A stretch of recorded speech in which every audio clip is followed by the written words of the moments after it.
to bring.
The mission of Wadhwani Foundation is job creation in the emerging economies through large-scale initiatives in entrepreneurship, innovation, and skilling. All three of these initiatives are necessary for job creation because entrepreneurship helps create brand new jobs, innovation helps drive job creation even in existing small and medium enterprise, and skilling provides the supply of the kinds of candidates that these new jobs will require.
Isaac, the projector is not working.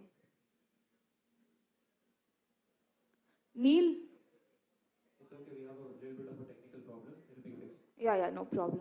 Guys, can you all text in your class groups? You will be given attendance. If they don't attend this, they'll not be given attendance. Can you all please text?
Isaac, can you please check the walkie-talkie connection?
Isaac, is the projector working?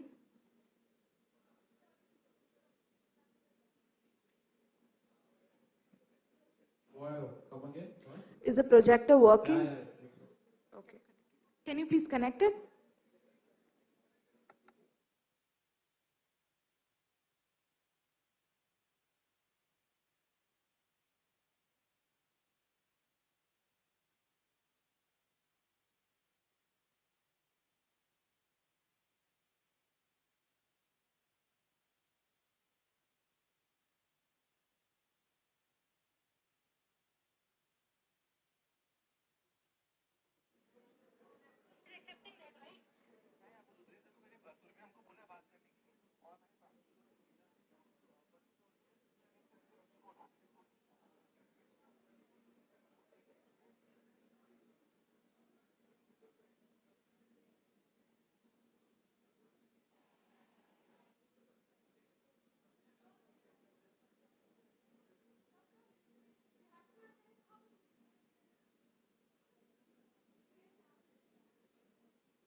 No, they're telling us not to play the video now because there is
The mission of Vadvani Foundation is job creation in the emerging economies through large-scale initiatives in entrepreneurship, innovation, and skilling.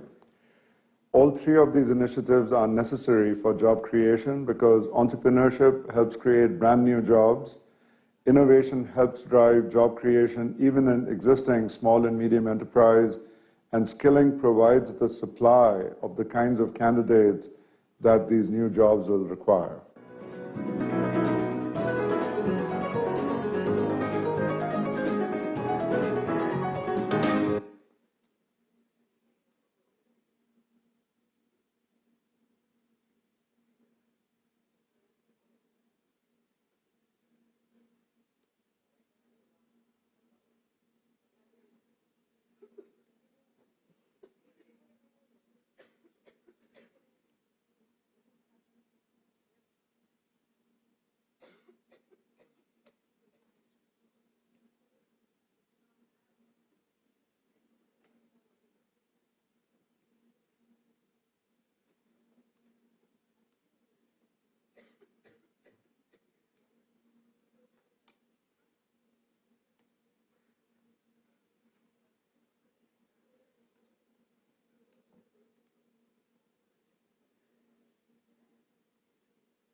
Great things never came from comfort zones. It is the ignition of ideas, the fuel of innovation, and the drive of determination that propels startups to conquer new frontiers. Ladies and gentlemen, a warm welcome to the grand inaugural event of Startup Ignition Cell, where we ignite the flame of innovation and foster the spirits of startups. I am Mohini, and joining me here is Lochan, Together we'll be your host for this exciting journey. Today, we gather here to celebrate the power of startups, the spirit of innovation, and the ignition of new ideas. SIC, an intercollegiate entity of aspiring problem solvers and entrepreneurs, is the driving force behind promoting a deep tech startup culture and incubating high-impact startups. We are proud to be the highest impact creating club in our college, collaborating with prestigious organizations like Wadhwani Foundation, Jamshedji Tata Society for Innovation and Entrepreneurship, Nilgiri IIT Madras, Karo Startup Technologies Private Limited, and IIT Bombay NEC. And guys, stay tuned because the whole event is going to be live streamed on YouTube. We begin by extending a warm welcome to all the visionaries, educators, students, and startup enthusiasts who have joined us today. Your presence signifies your commitment to promoting startups, innovation, and the ignition of new ideas. Together, let's embark on this exciting journey of endless possibilities. It is our privilege to invite our esteemed chief guests to the stage as we ignite the symbolic lamp, signifying the ignition of ideas and the spirit of innovation. Please join us in welcoming Mr. Rishikesh SR, Mr. Sridhar Venugopal, Ms. Kriti Soni, and Mr. Chandankar.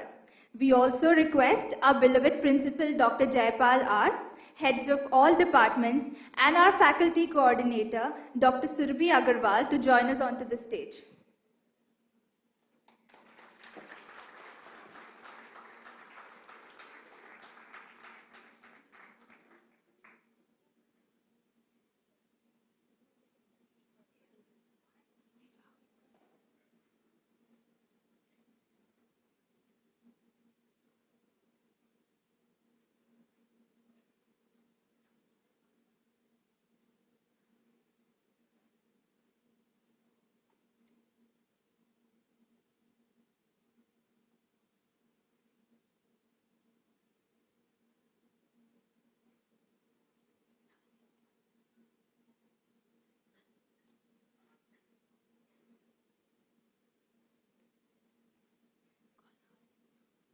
To set the tone of this auspicious occasion, we have a special invocation song prepared by our talented artists, Rahul and Nitya. Please give them a warm round of applause as they grace us with their melodious voices.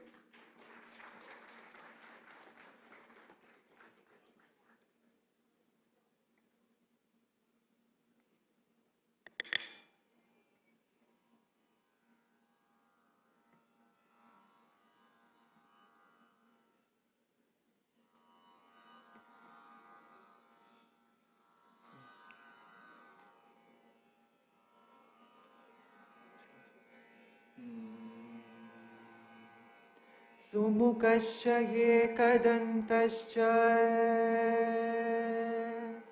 कपिलो गजकर्णकः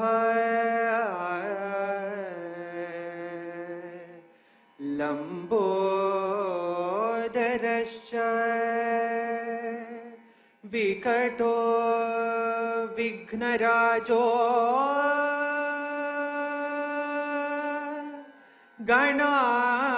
गणाधिपः धूमकेतुः गणाध्यक्षः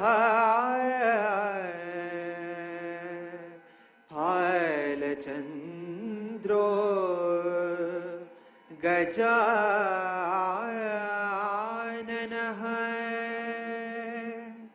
वक्रतुण्डो शूर्पकर्णः हेरम्भो स्कन्दपूर्वजः वक्रतुण्डो शूर्पकर्णः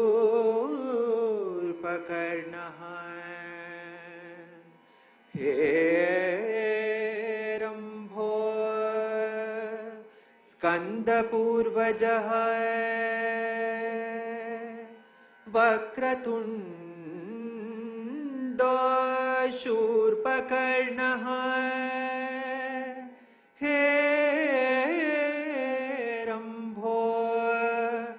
स्कन्दपूर्वजः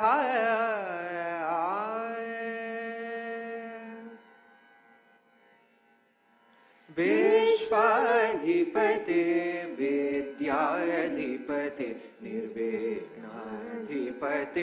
Vijay गणपते विश्वाधिपते विद्याधिपते निर्विघ्नाधिपते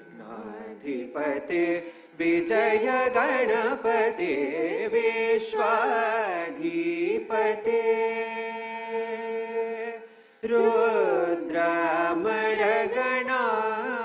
रुद्रमरगणादिसेवित रुद्रमरगणादिसेवित रुद्रमरगणादिसेवित रुद्रमरगणादिसेवित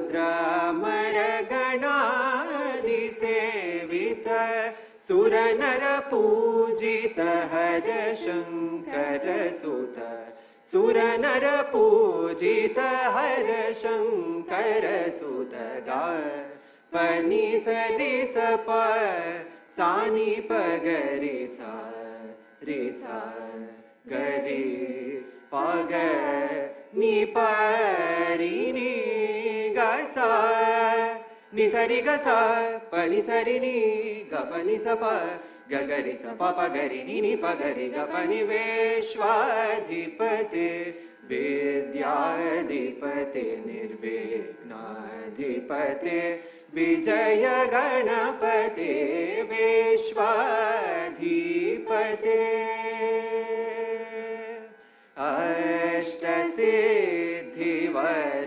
अष्टसिद्धिवरप्रदायक Adimool त्रिलोकपालक अष्टसिद्धिवरप्रदायक Adimool त्रिलोकपालक Anant गुणकल्याण Bhushan Anant गुणकल्याण Bhushan Anant गुणकल्याण Bhushan Anant गुणकल्याण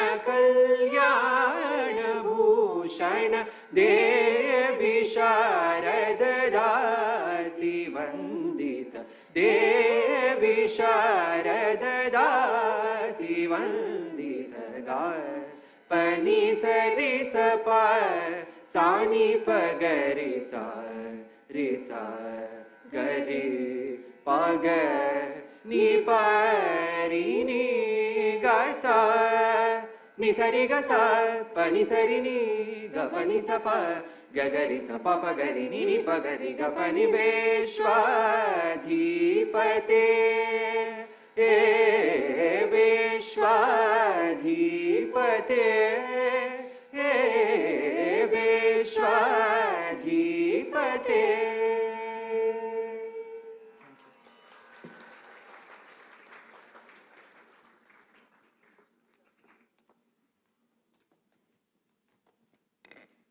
Thank you, Rahul and Nitya, for that soulful rendition. Our journey into the world of startups and innovation continues as we invite the CSE HOD Dr. Malini M. Patil to join us on the stage. Can we have a huge round of applause, ladies and gentlemen?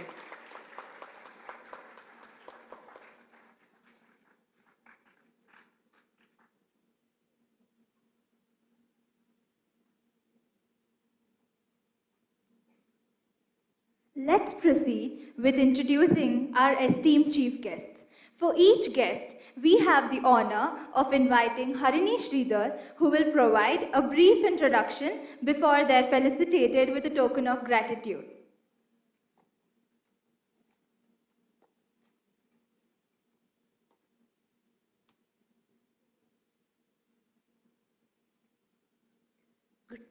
Good afternoon, everyone. I'm Harini Sridhar, Vice President of Corporate Relations at SIC. It is my honor and privilege to introduce to you our esteemed chief guests and the panelists who have graced this occasion with their presence. Mr. Rishikesh SR is a serial entrepreneur and the co-founder of Rapido, India's largest bike taxi company. He comes from a small town in Kolar, Karnataka, and launched his first business at the age of 20. After multiple failures, he founded Rapido in 2014 with the goal of providing a safe and affordable transportation option for people in India.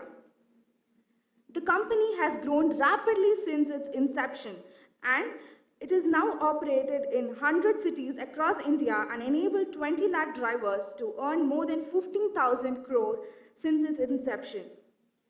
Rishikesh Sir has been named to Forbes 30 Under 30 list in India and CNBC's Young Turk list, among many others. He believes that technology can be used to make a positive impact in the world, and he's committed to using his skills and experience to help and solve some of the biggest challenges. His accomplishment serves as an inspiration to all aspiring entrepreneurs and individuals who aim to make a meaningful difference in the society. Today, we are very fortunate to have Mr. Rishikesh to share his insights and experiences with us. His journey from college entrepreneur to the co-founder of a groundbreaking platform like Rapido is a testament to the power of determination, vision, and the willingness to challenge the status quo. I now request our principal, Dr. Jaipal R., to hand over a token of gratitude to Mr. Rishikesh for accepting our invite.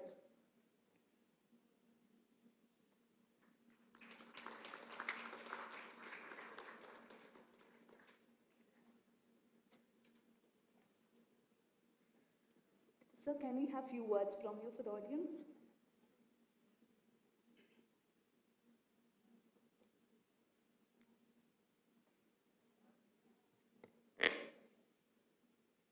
Good morning.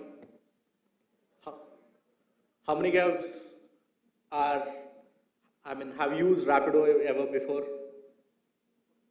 Right? That's the great testament, right? But yeah,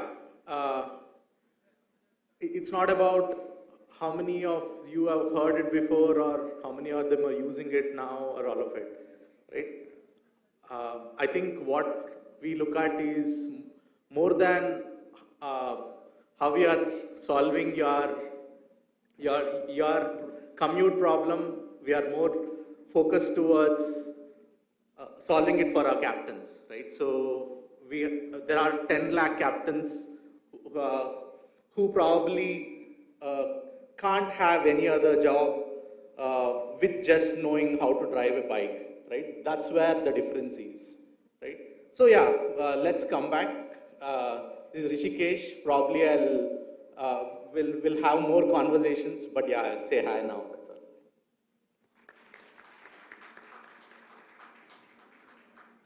Thank you, sir. Mr. Sridhar Venugopal, a highly accomplished professional hailing from Trichy, Tamil Nadu, with an impressive educational background, he completed his schooling at St. Joseph's College, which counts the esteemed Dr. Abdul Kalam among its alumni. He holds a master's degree in computer application from Bharathidasan University and an MBA from Sikkim Manipal University.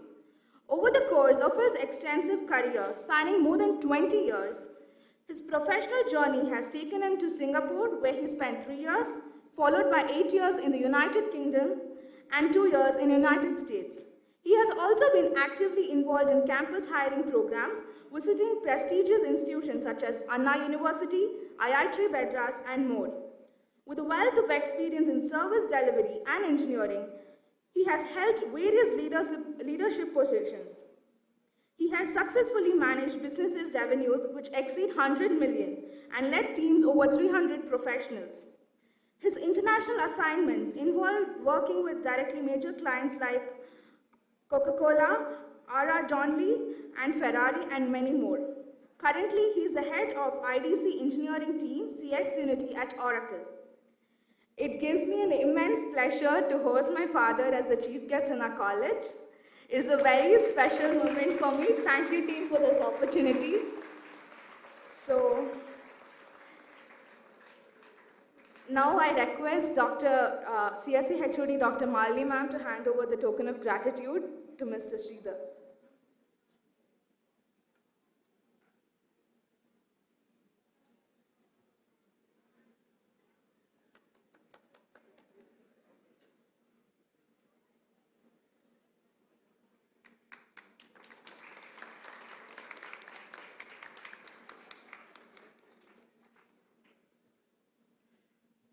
have few words from you?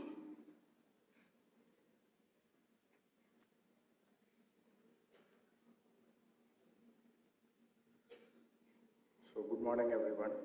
It's so nice to get an invite from my own daughter from a college. I've been into various occasions talking to students in various colleges, various forums. This is a very special moment for me. I hope the same for her.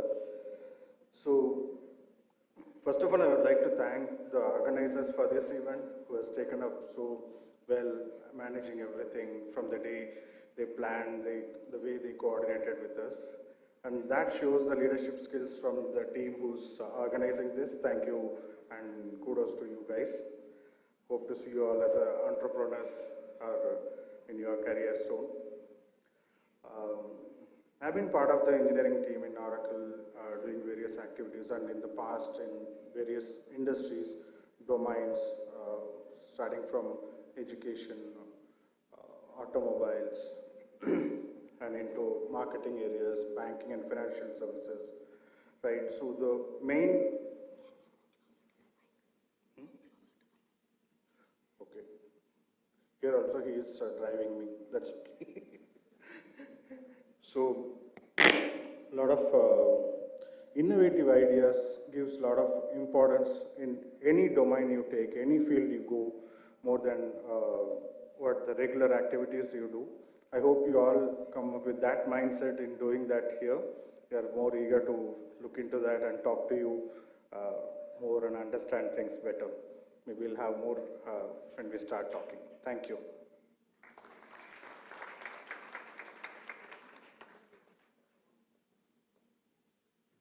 Thank you so much.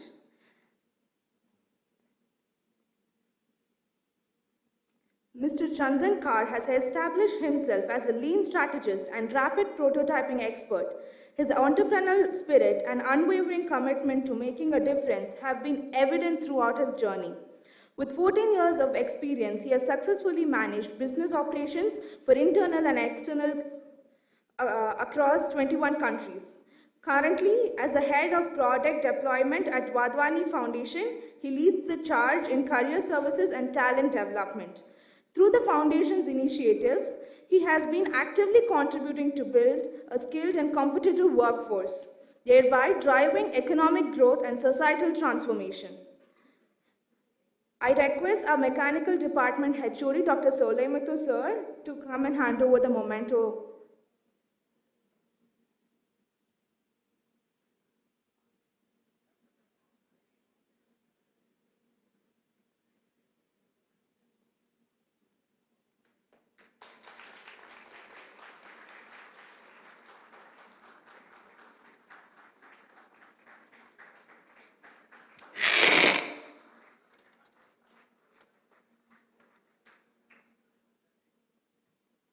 Sir, can we have few words from you?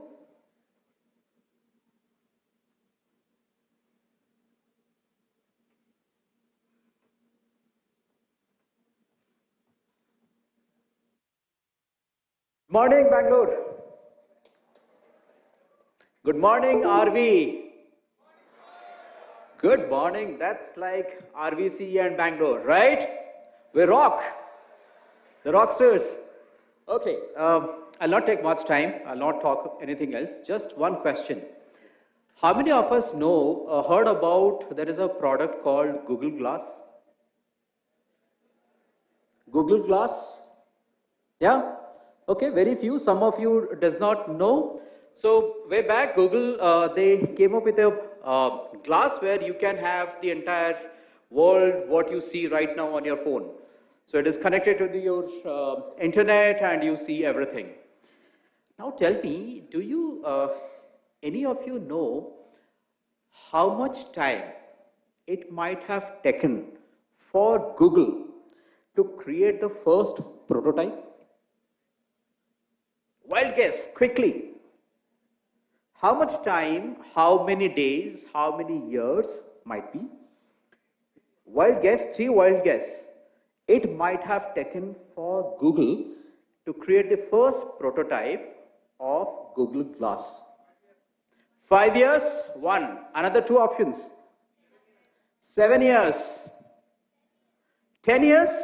Okay. So let me tell you, all of you are absolutely wrong. It's only 24 hours. How? Let's talk after some time when we have a detailed discussions. We'll talk about it, or you have any questions, let's connect. Okay? Thank you so much. Bye-bye. Thank you, sir. Ms. Kriti Soni is the Partner Success Manager at When Think Startup, Vadwani Foundation. They collaborate with partners, institutes, IICs, e-cells to co-develop the entrepreneurship ecosystem. She has completed her MBA in marketing at SP Jain Institute of Management and Research, Mumbai in 2017 and pursued undergraduation from BITS Pilani. She has been one of the pioneer pillars to make the collaboration between RVITM and Vadwani Foundation. I now request our ISC Department HOD, Dr. Lata Ma'am, to hand over the memento to Ms. Kriti Soni.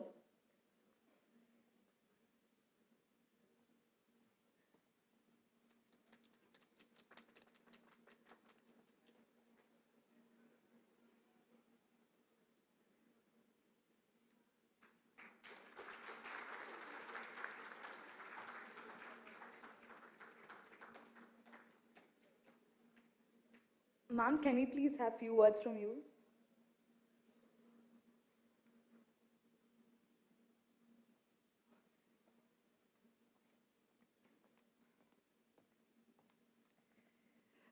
Good evening, everyone. Am I audible? I don't think I am. Am I audible? Thank you so much, everyone, for joining here. I am Kriti Soni, and I am Partner Success Manager. My personal agenda to be here is that I push every one of you to be a part of our entrepreneurship journey. Now, what is entrepreneurship is something that Chandan and our experts on entrepreneurship will cover.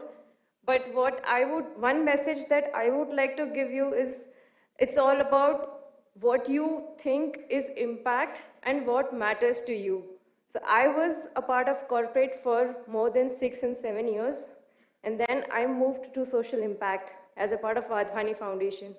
This is impact for me. This is something that I connect with on a heart-to-heart basis, and that's why I am able to give more than my 100%. So entrepreneurship, at least for me, is connecting and doing something that you really feel passionate about. So that's it from me, and looking forward to each and every one of you. I'm here available, ensuring success of my partners all over here. And I wish all the best and congratulations to the SIC team. I think they are leading a great initiative. So do make a lot from this opportunity provided to every one of you. Thank you so much.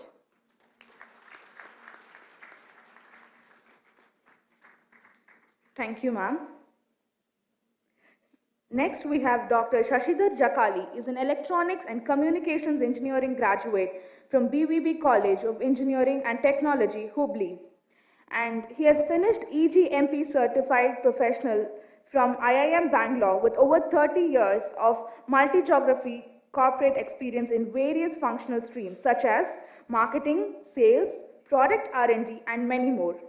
He has incubated over 100 startups, of which many have become successful ventures in multiple technology segments. Currently, he is a core team member of a blockchain and a high-performance computing startups in Bangalore. He has launched his second US tech venture called Jakali Impactive Technologies. He has also authored and published a book called Go Beyond Bounds, Being a Global Entrepreneur. He is also associated as a consultant for RVITM Industry Connect. I now request Dr. Nataraj Sir, Senior Associate in Electronics Department, to hand over the memento to Shashidhar Jakali Sir.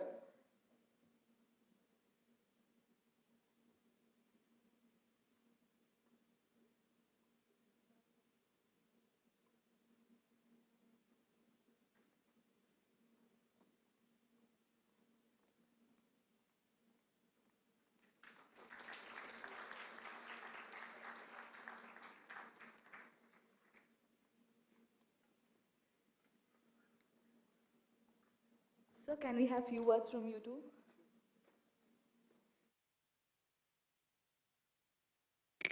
Good morning, friends. So, I'm becoming more and more familiar in this campus, I guess. If you not recognize me much, you can visit me in the Chai Adda. I'm a regular there. So, this is a very nice initiative. Thanks to all the accomplished people on the stage, especially Wadhwani Foundation.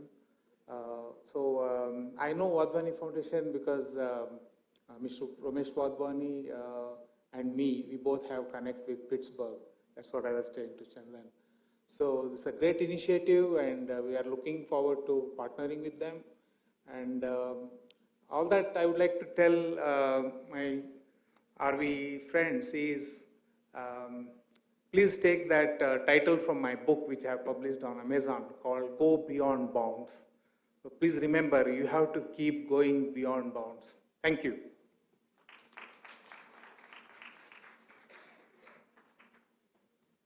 I now call upon our faculty coordinator, Dr. Surbhi ma'am, to hand over a token of gratitude to our principal, Dr. Jaipal R., and our CSE HOD, Dr. Malini ma'am, on behalf of all SIC members.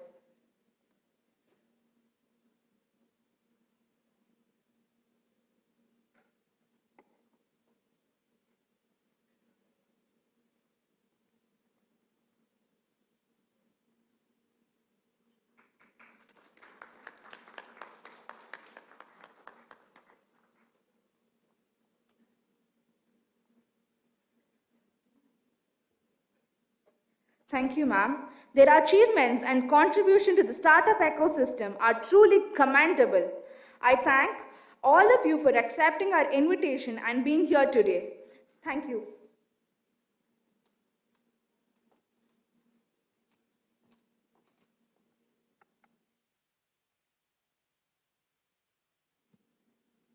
Thank you, everyone.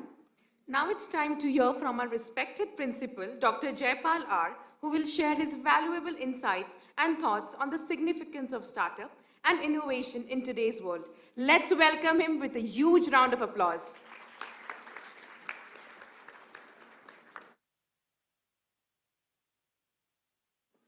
A very good afternoon.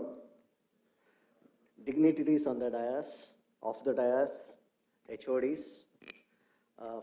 Then the organizing team of SIC, all the student friends. This in fact is a very impactful day for RVITM. I never expected this to be of such a high level event. And very nice to see so many students in the auditorium. So whenever classes are let off, they prefer to go out than coming to attend the event. So this shows that this is an interesting event for all the students as well.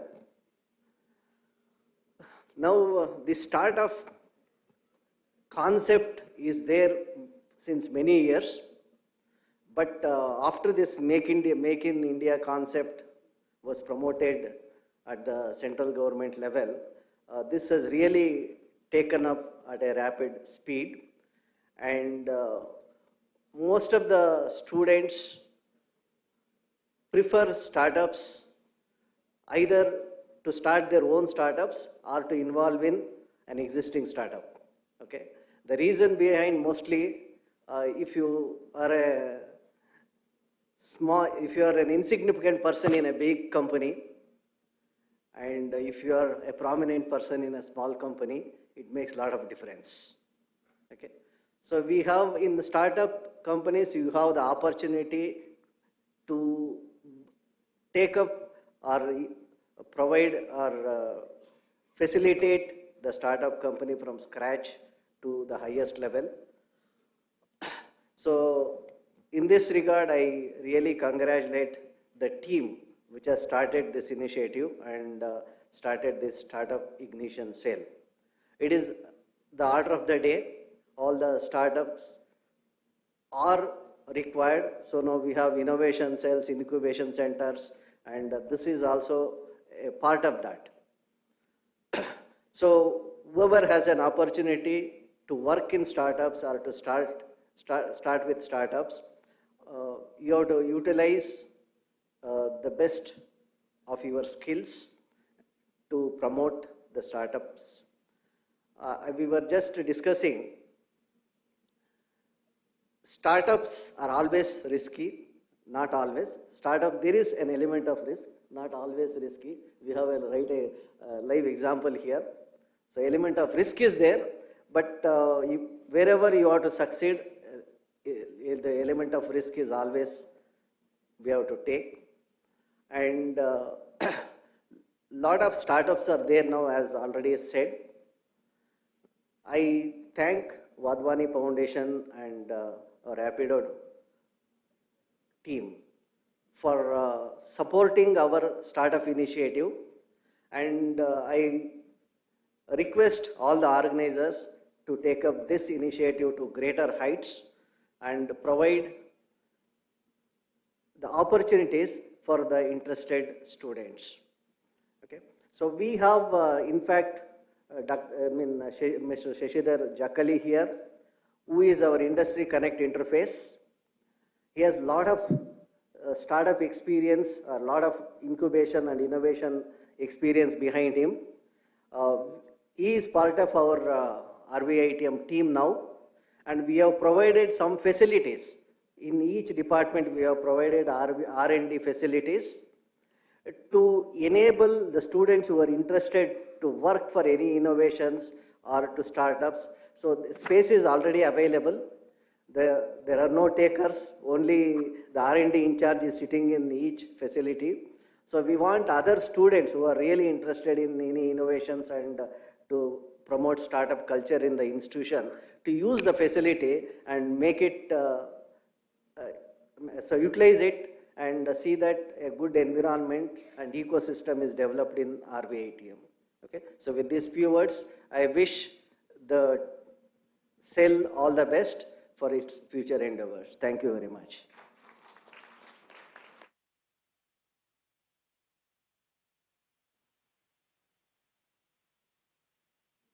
Thank you, sir, for such an insightful talk. Our journey into the world of startups and innovation continues as we invite Dr. Malini M. Patil, the head of the Department of Computer Science and Engineering, to enlighten us with her expertise and experiences.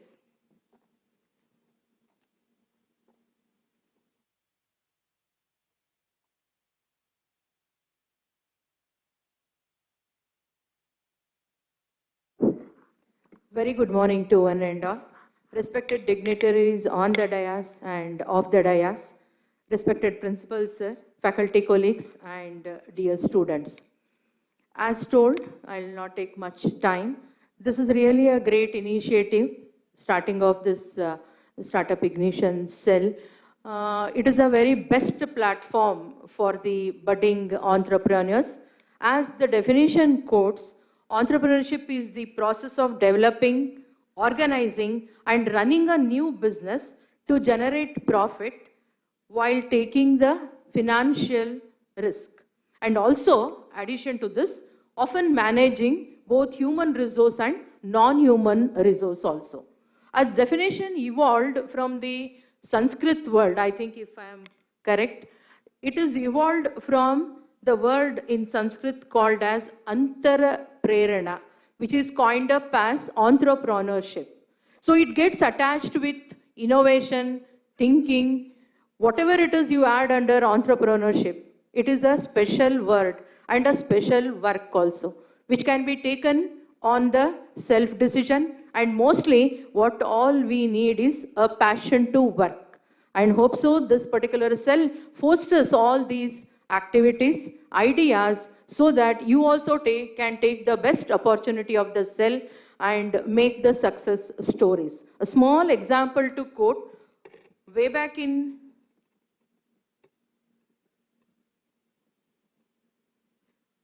1959, a small colony of Mumbai, I think we know the story, but we are not aware of.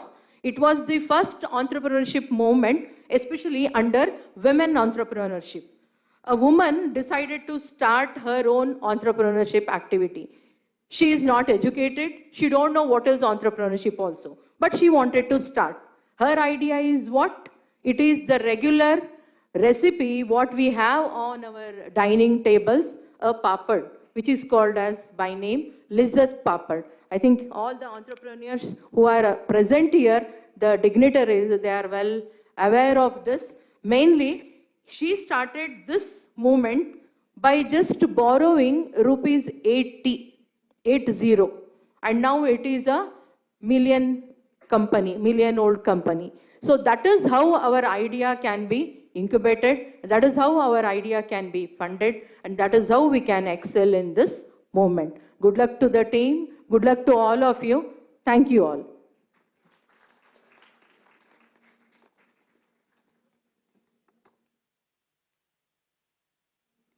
Thank you, ma'am, for your valuable words. It's time to hear from the driving force behind SIC, our faculty coordinator, Dr. Surbhi Agarwal. With her guidance and support, SIC has become a beacon of entrepreneurship and innovation. Please welcome her with a huge round of applause.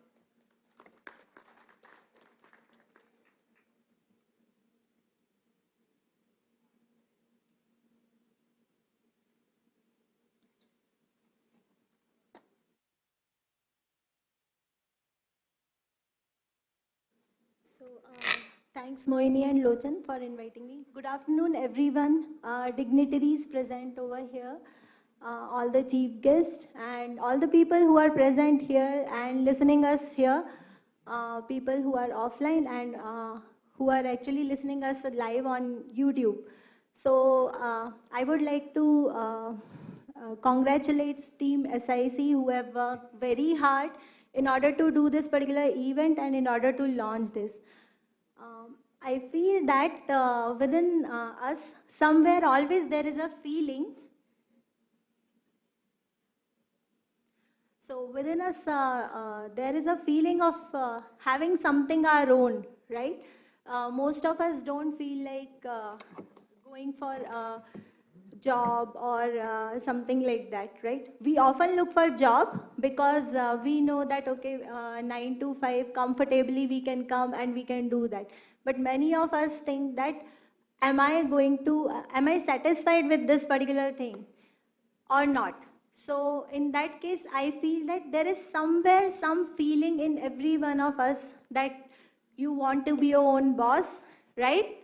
And you want to have something which you like to do, right? You want to do something which you want to do. But what is that which is actually stopping all of us?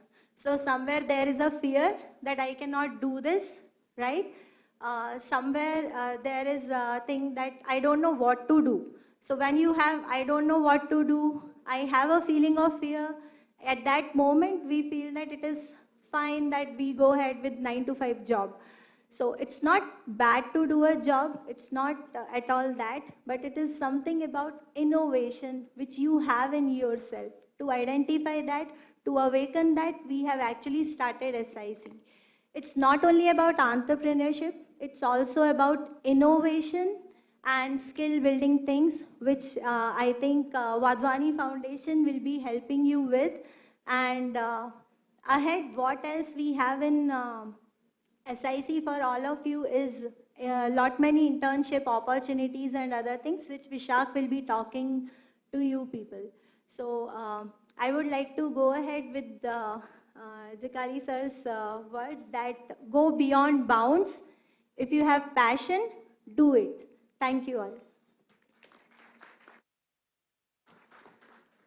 Thank you, ma'am, for your words of wisdom. Now, I would like to call the president of our club, Vishak Agarwal, for his words and a prelude to the startathon we are organizing. It wouldn't be incorrect to say that SIC is the brainchild of Vishak. Despite being in his 6th semester, he has successfully co-founded a multi-million-dollar startup. Apart from this, he also serves as the secretary of Nilgiri House, IIT Madras, BS, and the founding president for Jamshedji Tata Society for Innovation and Entrepreneurship at IIT Madras.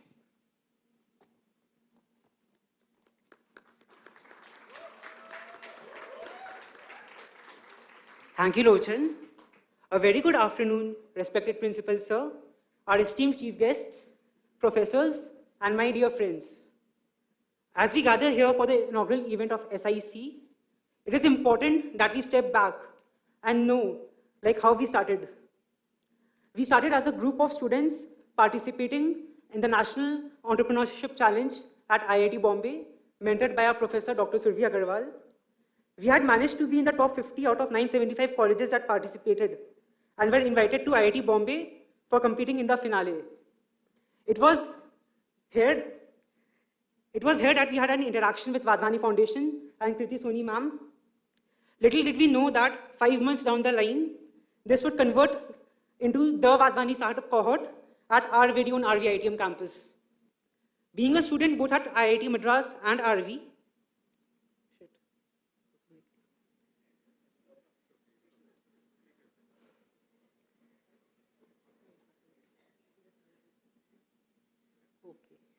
so sorry.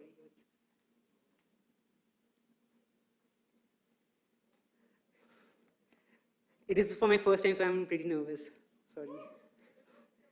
Being a student both at IIT Madras and at RV, I always had a desire to replicate the strong R&D and deep tech startup culture of IIT Madras here at RV. We wanted to come up with a small yet impactful version of the incubation cell and research park that we had at IIT Madras. With strong support and guidance from Dr. Survi Agarwal, Dr. Malini M. Patil, and our beloved principal, sir, today, SIC stands as the biggest and the highest impact creating club of our college, with our vision to promote a deep tech startup culture among students and provide them a platform to convert their ideas into funded startups. As we inaugurate our club, we are all set to launch the Vadvani startup cohort, When Things Startup, wherein you will be taught how to think about a potential startup idea, validate your idea, and make an ideation pitch deck. To make this participation more meaningful for all our students, we have also come up with a startathon in collaboration with the Jamsetji Tata Society for Innovation and Entrepreneurship, IIT Madras. So let us have a video for this.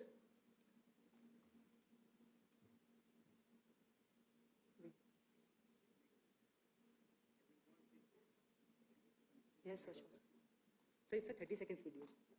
Is this a 30 seconds video?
Just play for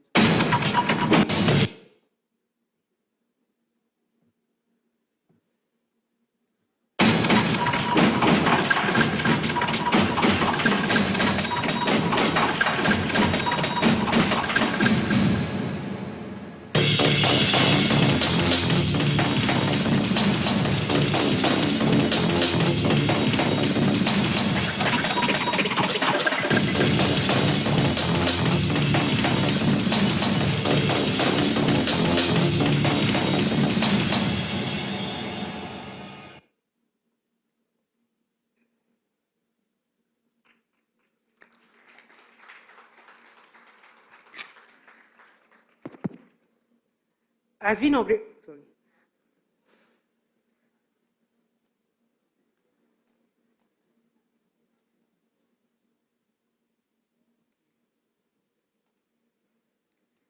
This startathon is much more interesting than any other hackathon that we regularly have in college.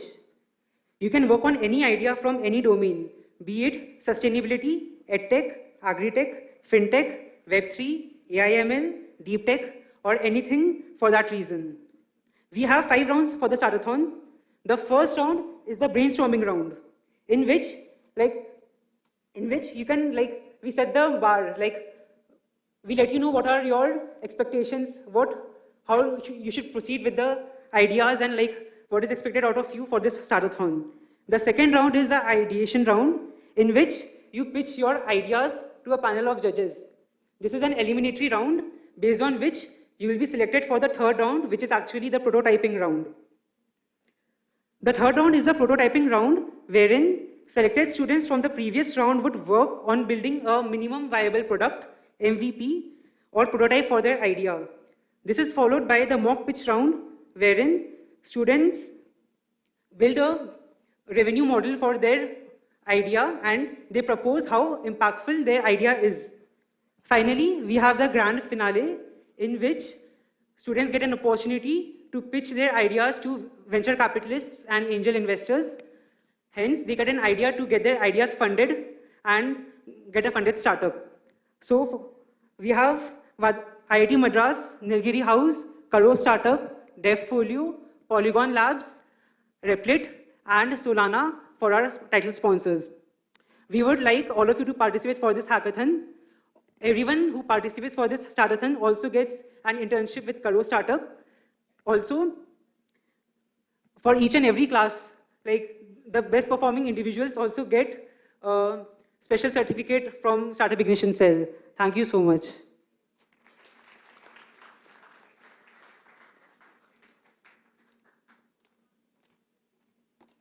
Thank you, Vishak.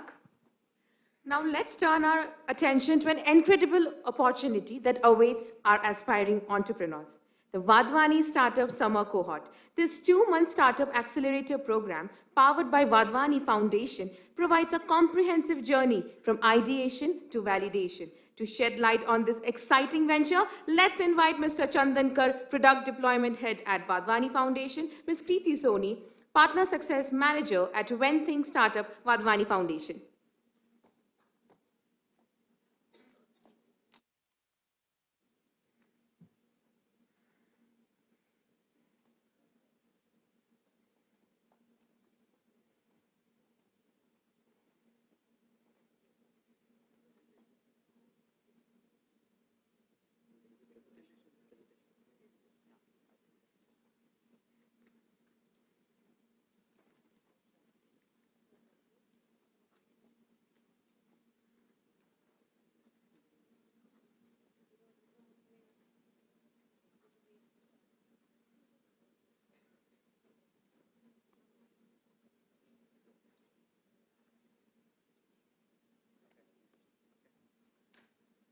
Okay, good morning again. Welcome back. Am I not? Have I become deaf? Hello? Hello? Okay, I thought maybe I am in a place where I see all the imaginary faces and there are no one. Okay? Okay, so we spoke about Vishak spoke about Vadhwani Foundation, how we can help you. First of all, before we start, guys, whether you are going to start a company or start your venture, or you are going to work in a corporate, doesn't matter. Right now, what corporates they are looking at, only one thing, is do you have that spark which differentiates you compared to others, not academically, not bothered about. Frankly speaking, when I used to go for placements to multiple colleges, I never asked a single question related to their technical stuff, because your technical whatever knowledge, when you go to the corporate, we will train you as a corporate. I mean, that all the corporate guys, they can relate to, and I used to do. We said, we will train you what we want you to do. So your academic qualifications is good, percentage is good for coming to the interview and getting into this job. But to get the job, to succeed, something else is required, which is, are you entrepreneurial? Do you think beyond, as rightly mentioned, beyond what is expected to do? And that has helped many organizations, leaders, despite of being in the organization, they became entrepreneurs. And the bright example, how many of us know the brand called Titan? All of us know, right? How many of us know the brand called Titan Plus, I Plus? Most of us?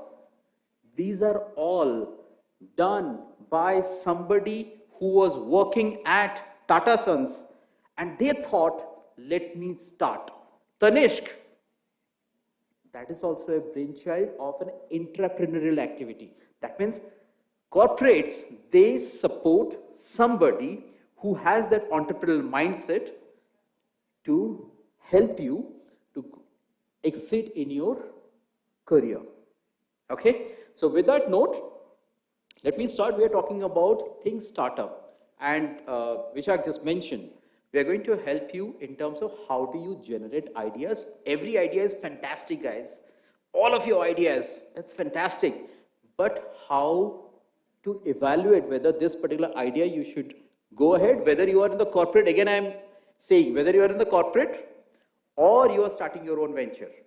Because when I was in the corporate, I did something within the corporate, not now, we'll discuss later sometimes when you connect with me separately.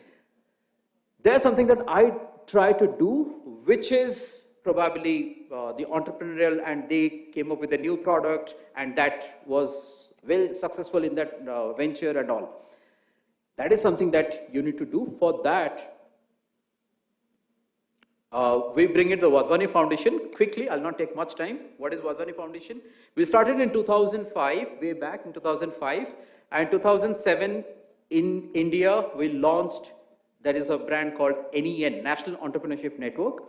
And 2009, if I'm not wrong, your parent institute, RV College of Engineering, they got partnered with us.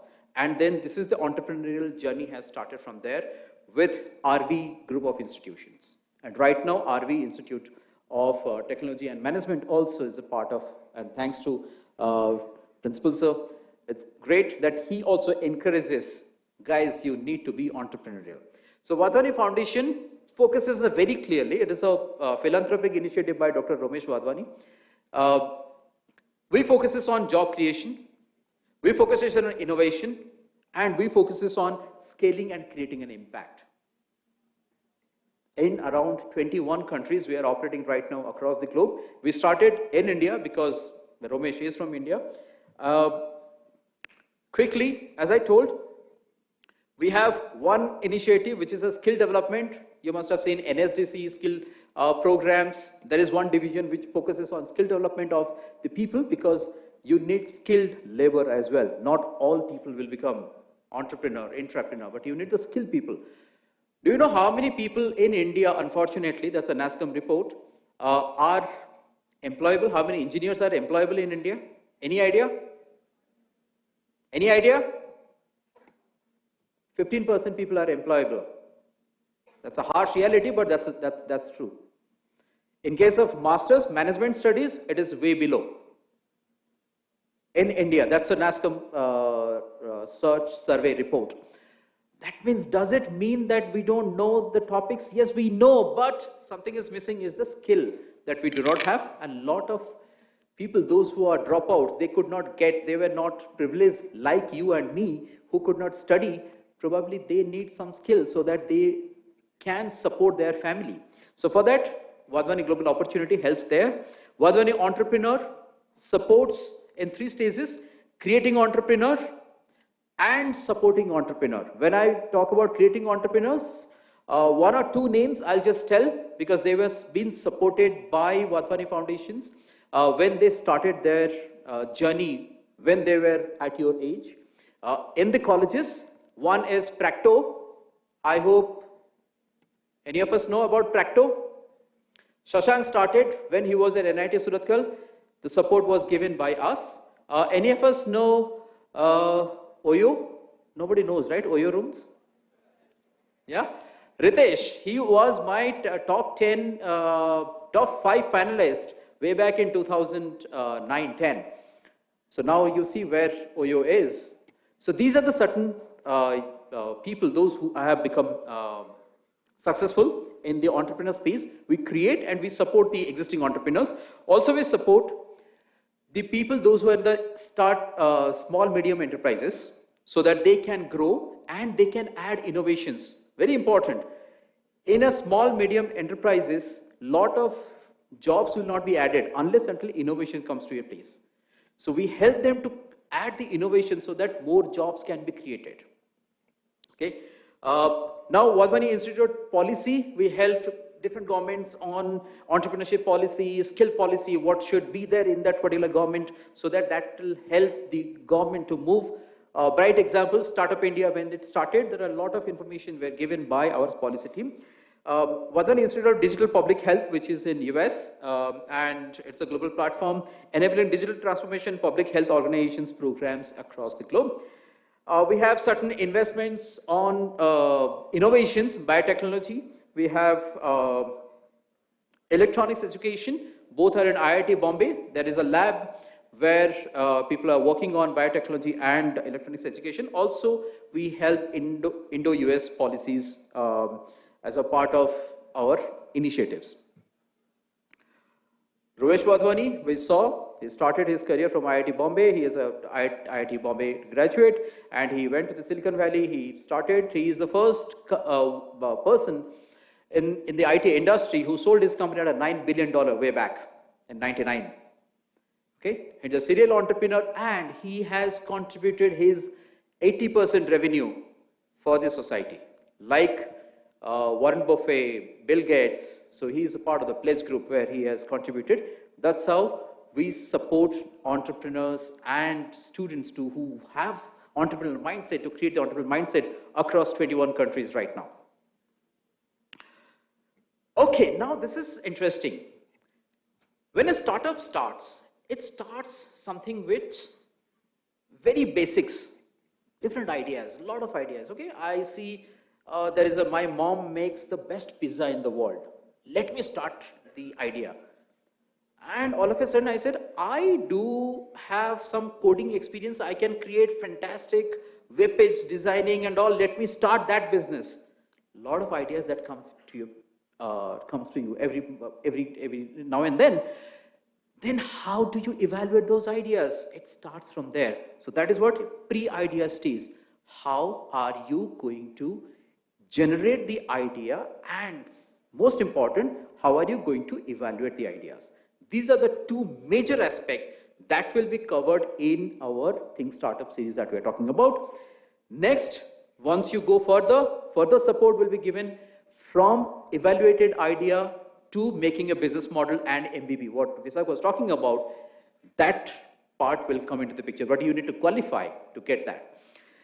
Once you do that, then incubation and support, so that you can go and you can get investment and so on and so forth.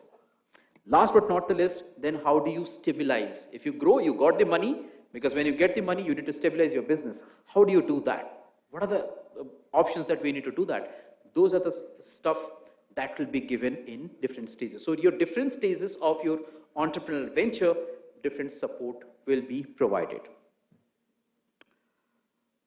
Now coming to the WN Think Startup that we are going to do. 4 impactful sessions. Maximum 4 sessions that you need to check in, again digitally. And after that, there are certain things that you need to do, because expectation is not by attending, you will open a mentoring. So mentoring session could be from the industry leaders, from the mentors of startup, those who are going to help you to evaluate and validate your idea and give you all the inputs. But for that, you need to also invest, and invest in terms of your time and commitment. If that is not there, we are sorry. We are there to support you, but you need to come one step ahead, so that we are going to support you in that manner. So one-on-one mentoring will be there. Idea pitch, practice sessions will be there. Before you pitch in front of the jury, you have options of doing the practice sessions, mentoring. Learning resources, tools will be provided to you, which will help you build your entrepreneurial skill, and a lot of coaches and facilitators are going to be, and you can interact with your other cohort members and so on and so forth. Benefit, you will pitch, 2 times you are going to pitch. 1, idea pitch, whether it is a validated idea, whether it is a good idea. Second, you have to create your business model and then you can pitch. So 2 times, that means you have the options of getting certificate twice. 1 is an idea pitch. After you pitch, you get the certification. And second one, once you do your business model pitch, you get the certification. Guys, this certification is not the only point.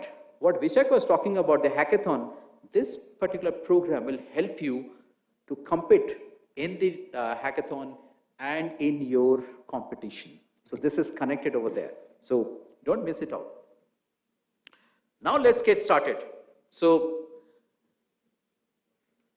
let me play this video and let us see. I'll ask you a couple of questions.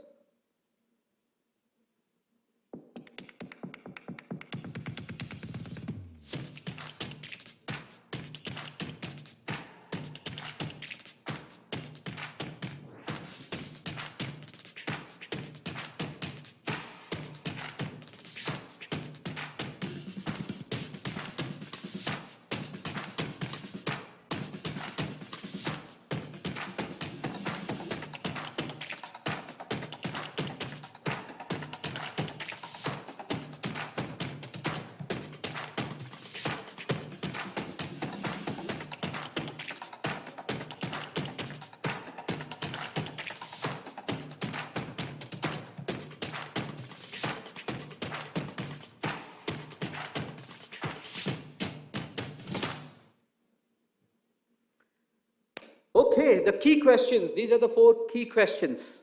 First, is there any opportunity? Because guys, what we talk about, and today Rapido, he just mentioned, right? He's trying to solve a problem. The basic difference between a businessman and an entrepreneur always thinks about solving the problem of the customer. But businessman always thinks about earning a lot of money. That is a major difference. Every entrepreneur, the moment the entrepreneur stops thinking about solving the problem, they turn out to be a business, and what will happen, nobody knows. But an entrepreneur always thinks about solving the problem. We will discuss a little further because he just shared a couple of stuff, because he is present in 100+ countries. And guys, we know 100+ cities, my bad. In India, 100+ cities. And we know in India, after 80 kilometers, the behavior pattern changes, right? We go to Mysore, the pattern, the behavior, everything changes. The approach changes. How is he tackling? Is he thinking? Well, we are going to talk about, because every business that you talk about, right now you think about all the unicorns. You must have heard about it, a lot of unicorns. Everybody, they solve a problem worth solving, and they're trying to solve the problem, get the feedback, all those stuff that is they're going. So are you identifying the right opportunity? That is the first question that comes. Because your idea, is it solving a problem, or I am passionate about it, I want to have a Chinese item with a Indo fusion of Indian masala. Is it something that everybody wants or I want? That's something that you need to identify. Do you know your customers? Most of the time, we create a product, and specifically I have interacted with thousands plus students across since last maybe 15 years. Most of the time they said, sir, we have a fantastic idea, we do that, but do you know your customer? Who is going to buy your product? Someone will buy, but who is that someone? You need to know if somebody is going to buy, apart from your parents. Make sure your parents will buy your product. They are not your customer. Okay? Apart from your parents, your boyfriend, girlfriend, are others buying your product? Do you know them? Identify the customer, because that is important. Initially, how much money do I need? These are the couple of questions that is very, very critical for us to know, and it stops us. But do we know how much money actually we need? We need lot of money or we don't need lot of money? If at all everything is fine, how do I start? I know what is the problem. I know the customer. I know the money that I want. But how do I start? What is the first step? If these are the questions that you have, just now the video also shows the same thing. If these are the questions that you have, then you are in the right place. These questions will be answered. I'll show you quickly what you are going to get after you register. There will be for your understanding, there will be four problem statements, problems specifically related to the campuses. Okay? That will be shared with you. You choose, pick, that is, you decide, and work on that particular problem to solve. Just for example, this is the first problem. Students of Delhi faces Delhi challenge, balancing numerous classes. Do you guys feel that? Lot of classes, last minute change. Then principal sir was saying, class versus some events, which one to prioritize, how do we go about it? These are the problems. How are you coming up with these solutions? Similarly, there are four problems that we are going to give you. If you have your own idea, work on that particular idea. You have the opportunity to do work and apply. And when I'm saying work on that apply, what will happen in the entire series? There will be practical templates will be given so that you will apply those principles and apply to your business and test for yourself whether it is working or it is not working. Whether it is a validated idea, it is a great idea to work worthwhile or it is not. Okay, any question related to this? If at all.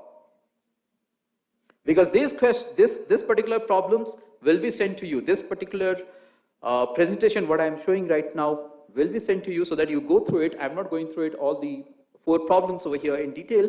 You go through it, different problems, and they are all connected to your day-to-day life from campuses. We have not taken it from anywhere. If you are solving another problem, great.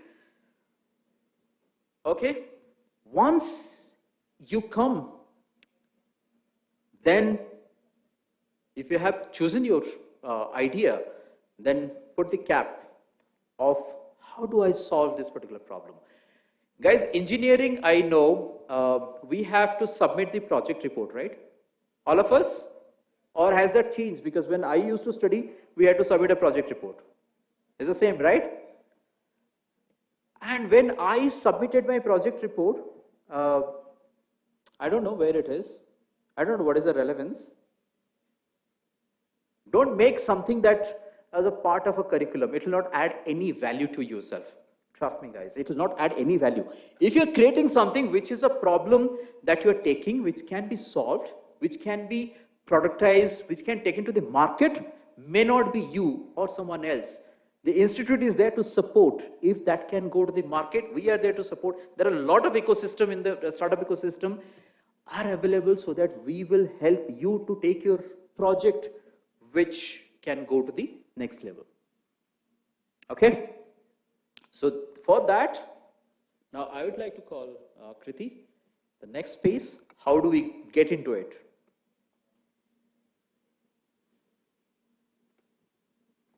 I'll come to the point, register now. Click scan and register because we have limited seats and we have limited resources. So we want to ensure that students who are really passionate and committed towards putting that effort, as Chandan mentioned, should block their seats. And the ones which are registering with us, you will get more information with Vishak, from Vishak and from our side. The registration process will look like a two-step process. The first one is that you fill a form. When you scan this, you will fill the form. And then when you click next after filling your details, you will be taken to the sign-up of Vadhwani community. That's our community platform where you will get access to all the resources, tools, simulation kits, and most important of all, you will get a community of peers, of like-minded people, of entrepreneurs who are interested in entrepreneurship. And also there we can also connect with mentors and facilitators. So it's very important that you ensure that you complete both these stages. And for any questions, you can always reach out to me or Chandan. So thank you.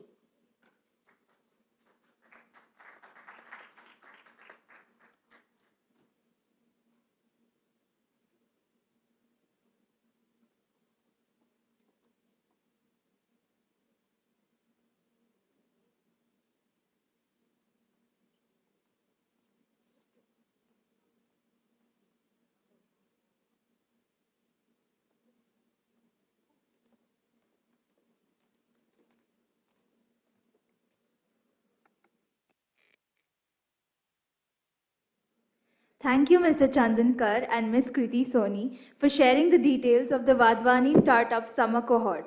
The future indeed looks promising for all our budding entrepreneurs. Guys, you have 2 minutes to scan the QR code, so please be fast and register soon.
I hope all of you have scanned the QR code.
Ladies and gentlemen, the highlight of our day is the panel discussion on starting up a deep tech startup in the Indian context. Our esteemed panelists include Mr. Rishikesh Esa, co-founder Rapido, Mr. Chandan Kar, product deployment head at Vadvani Foundation, Mr. Sridhar Venugopal, head of IDC Engineering CX Unity at Oracle, Mr. Shashidhar Jakali, consultant RV Industry Connect. Sir, we want all of you to be on the stage now.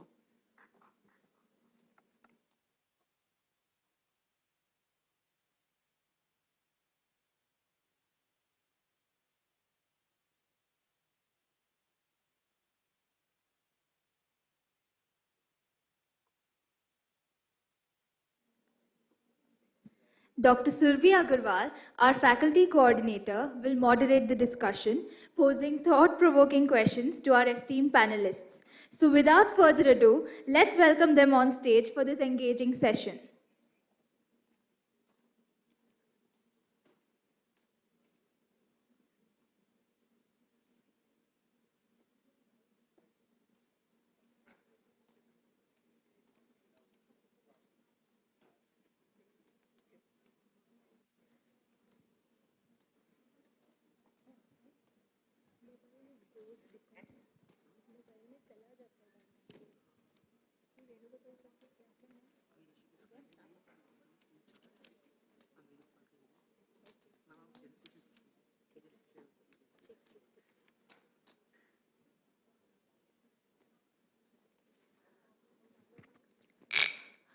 So students, this panel discussion is for all of you. We'll be asking some questions from our panel members. If you want, you can also interact directly with them. You have any questions in your mind with respect to anything which you want to know about them, you are free to ask, okay?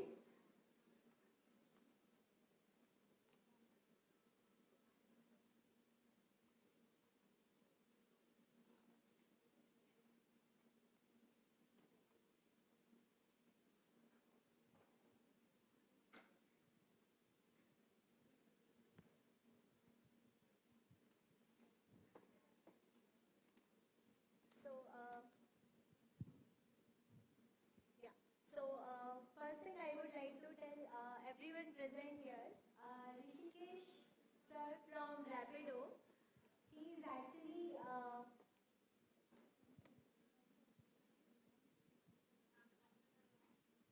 check. So he is actually one of my students from PS, and I just requested him to come over here, and on my request he is actually here. When I was working long back in PS, he was actually one of my students. So what we are looking for, he is actually one of the best example for all of us, how actually you people also can start your entrepreneurship journey or your startups or can achieve great heights like Venugopal sir, Chandan sir, Chikali sir and all are there in their fields. So someday maybe we would like to call you people also, we will be inviting you people over here like guests, right? So whatever you have, please feel free to ask them. I am asking on my behalf certain questions one by one to them. So my first question goes to Rishikesh. So from being a CSE undergrad at PS, where you started your entrepreneurial journey, to failing in your from failing in your first two startup efforts in fintech and logistics. So he had prior to Rapido two startups which failed actually, and because of the failure fear we actually don't go for all these things. So I would like to ask him, or our students also would love to listen the story of this particular transition from a college graduate, undergrad to someone making it to post study under 30. Hello, am I audible? To the last one there? Right. Thank you, ma'am. And she first of all mentioned me as Rishikesh sir, which is never me, right? So yeah, and I am the Rishikesh, right? I'm always a student there. So yeah, right. Probably I started at, I failed in 2 startups before I came towards Rapido, right? So I think it goes back to where I come from, right? So what I mean is, I grew up in a small village in Karnataka, right? Probably you could call it a town, right? So I have not heard of IIT before 15 minutes cut-off time to complete the application form fill up, right? Just then I heard something called IIT, right? But when I looked at my cousins who were at Bangalore, right? Were already filled up the forms and were actually writing the exam, right? That's when it struck me, right? When I'm such less exposed to what's happening out there, right? I am actually lost in my own thing, or rather, I am what I am exposed to, right? So that's when I made up my mind probably that, hey, it doesn't matter if I do it or not, but I want to be exposed to more things outside, right? So probably, I entered my college. I did have stammering, right? And hence I wasn't somebody who dared to actually come here and speak in front of the mic. Probably in whole of my college I've never did that, right? So it doesn't matter when I look back if I had a stammering or not, if at all I had everything or not, right? But nonetheless, what I was convinced of was I need to solve some problem, right? Probably super old school, where we actually in our moral science textbooks, where we read about all of the people, maybe we are not able to relate to that, but maybe fascinated by what they actually do, or a lot of the achievers, so-called achievers in the country, right? What I exactly tried to do was solve what problem in hand.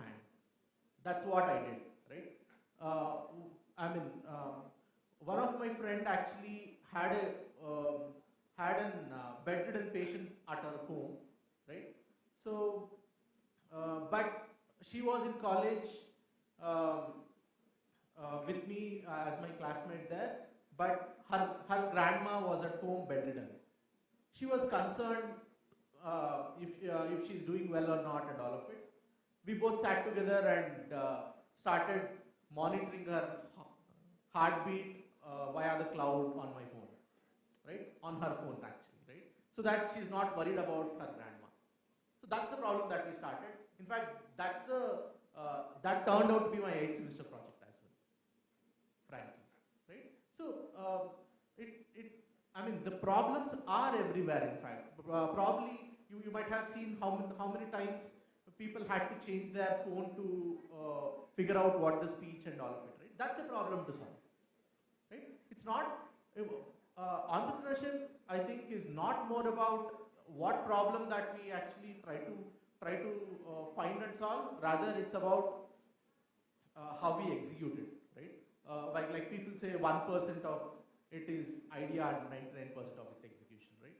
So that's when it hit me, hey, if I want to do something, probably I need to have a team, and I need to have a team around me, or people who will believe in the same problem that I do, right? That's when I went out looking for co-founders, right? Because I wasn't sure if I could do it alone. That's a fear as well, right? So in a similar event is when I met my co-founders. In fact, it's not that I knew them before, right? So I met them in a similar event like this, and I was like, okay, let's start something that let's try to solve some problem there. It doesn't matter if at all we know that particular problem, we face that problem or not. If it's a problem for people, probably it's a problem worthy to solve, right? That's when we started towards it. We built a team, probably got some funding as well, in the news multiple times, right? But reality struck when we were doing the second startup, which was the carrier, right? We started with probably 15-20 people in the team and raised some funds and started arranging trucks for people who need to move from one PG to another PG, quite literally, right? That's a problem that we could relate to, correct? So when I moved from my college to my college hostel to a PG, right? I faced this issue. I went ahead solving it, right? So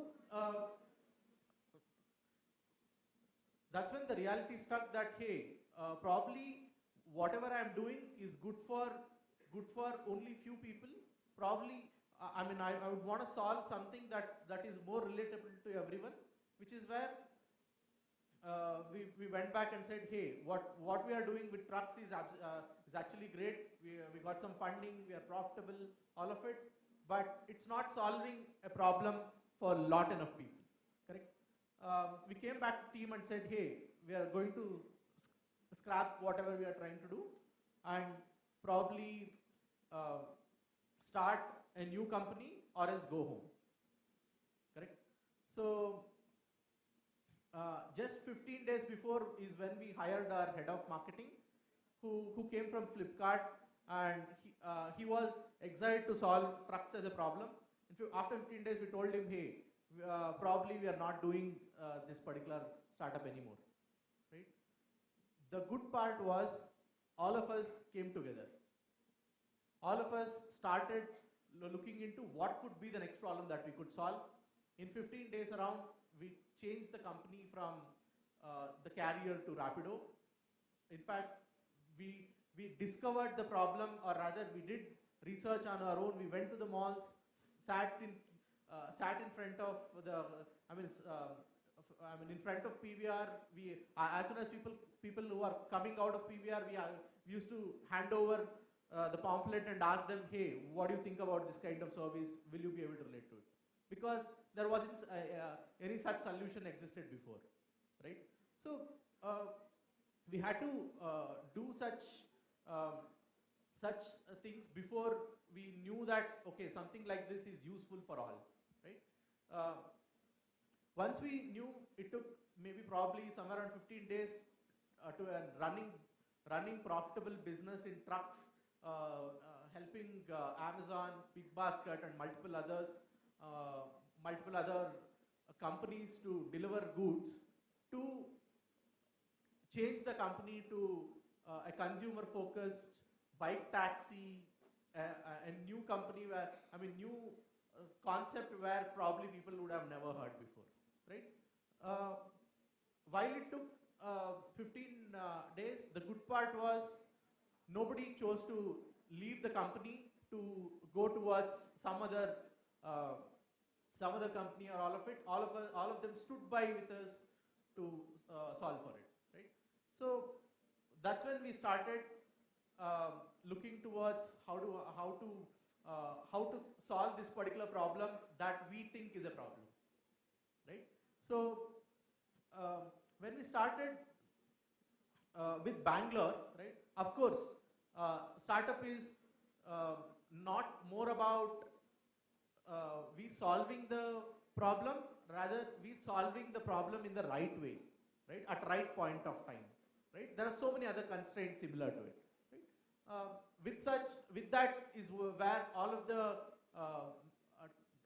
people issues, financial issues, all of the other issues will come in, right? So yeah, maybe I'll cut you here there, but yeah, I think you know what Rapido is today for what we built it.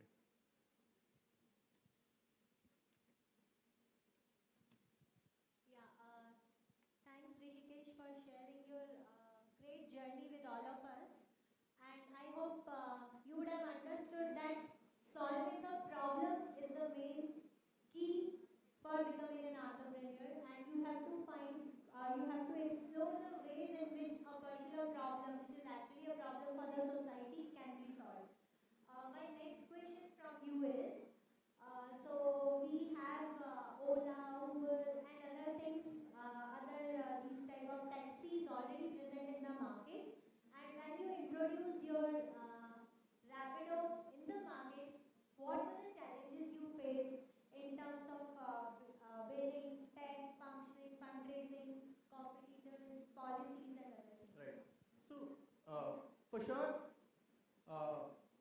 concept was not new, but the way that we executed was new, that's all, right?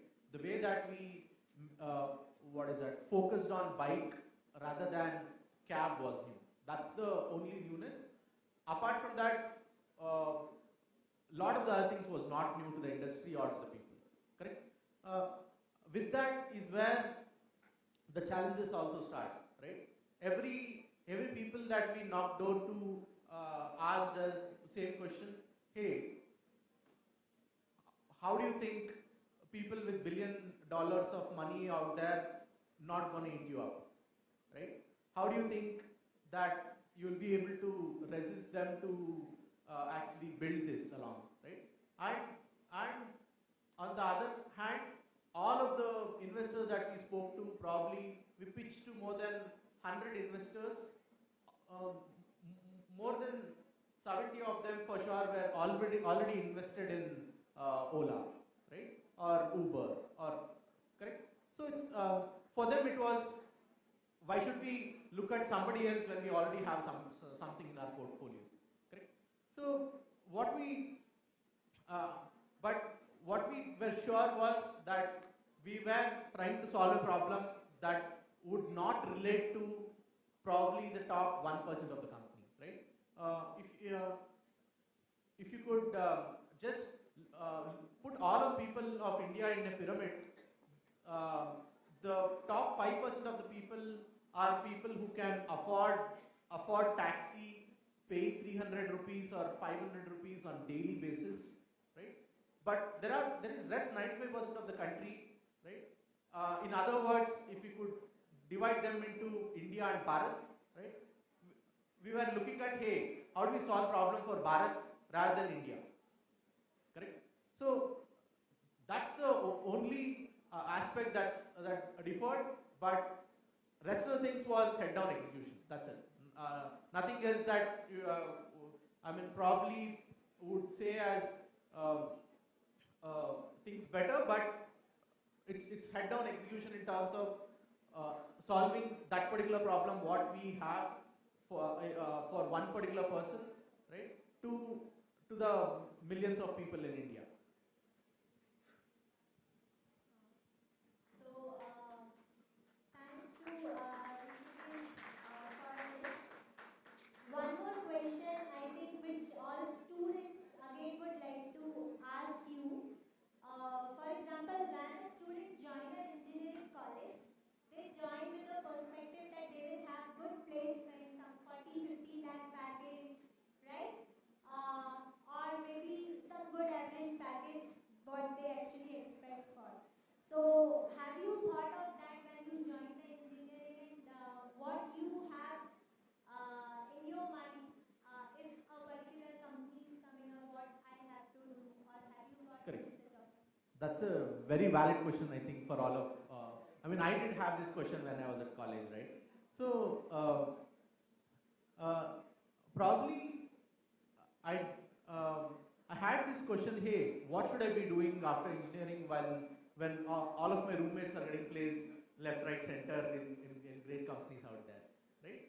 And I wasn't somebody who was who had great grades over there, or probably somebody who was first, who has distinction and all of it, right? I was super average as a person in terms of the scoring the marks. So I always had this doubt, hey, should I go and attend while I have maybe started few of the companies already and trying to solve some problem or launch a few startups, but that dilemma still existed, correct? But there were three things that I think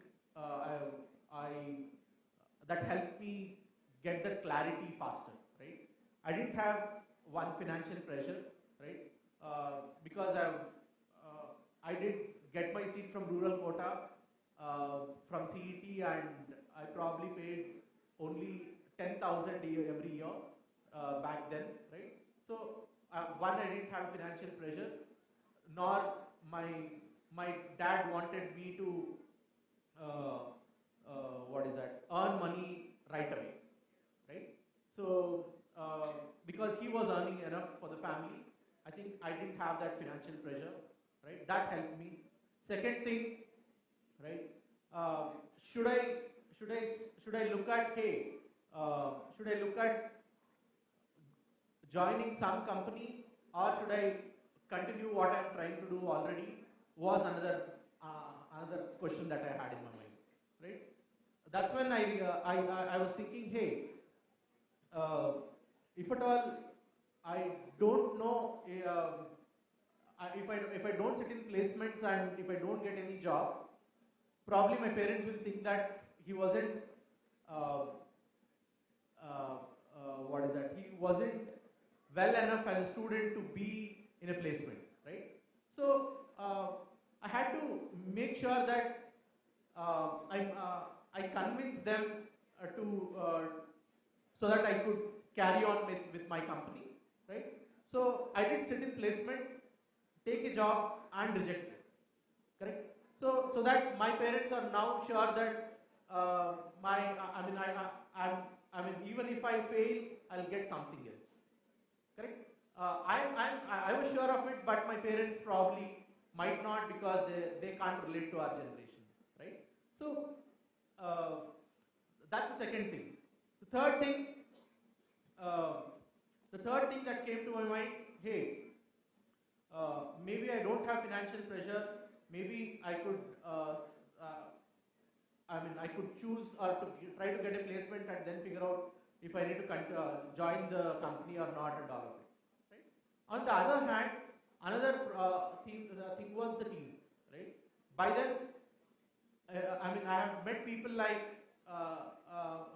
people probably who are in this audience itself, right?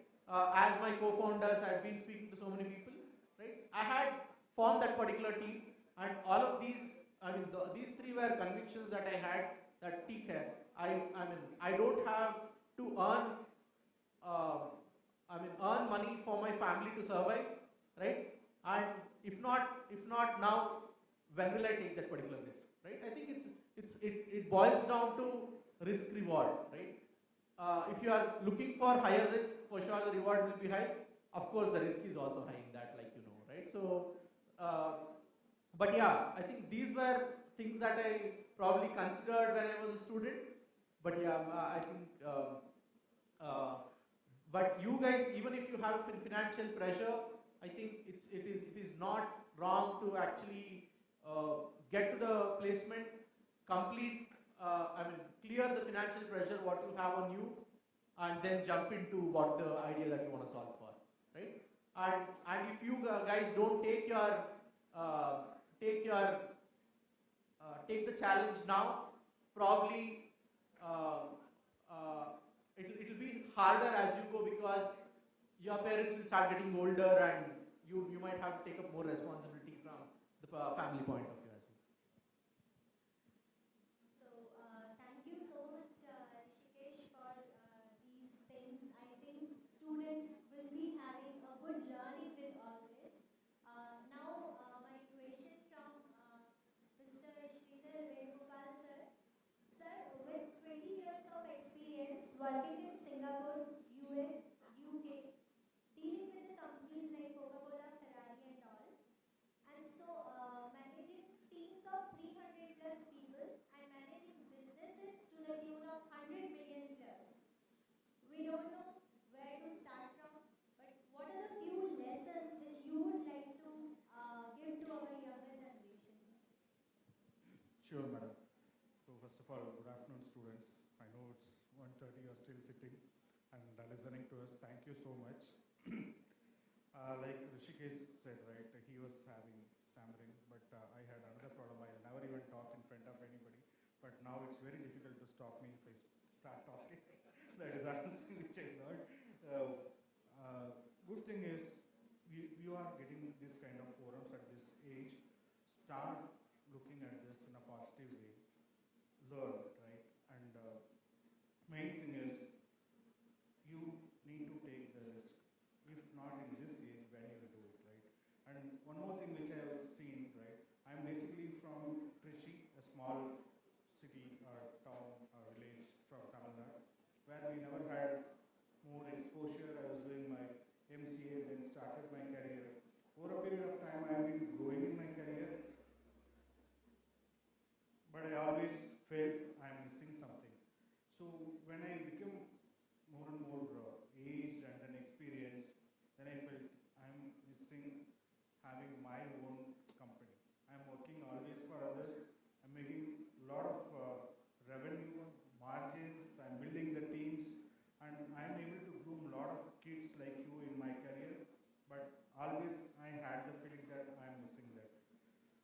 But it's okay. Now I'm getting the chance to talk to you people, and then it's a good learning, sharing, caring, right? So I would suggest start that step. Now a lot of avenues are there.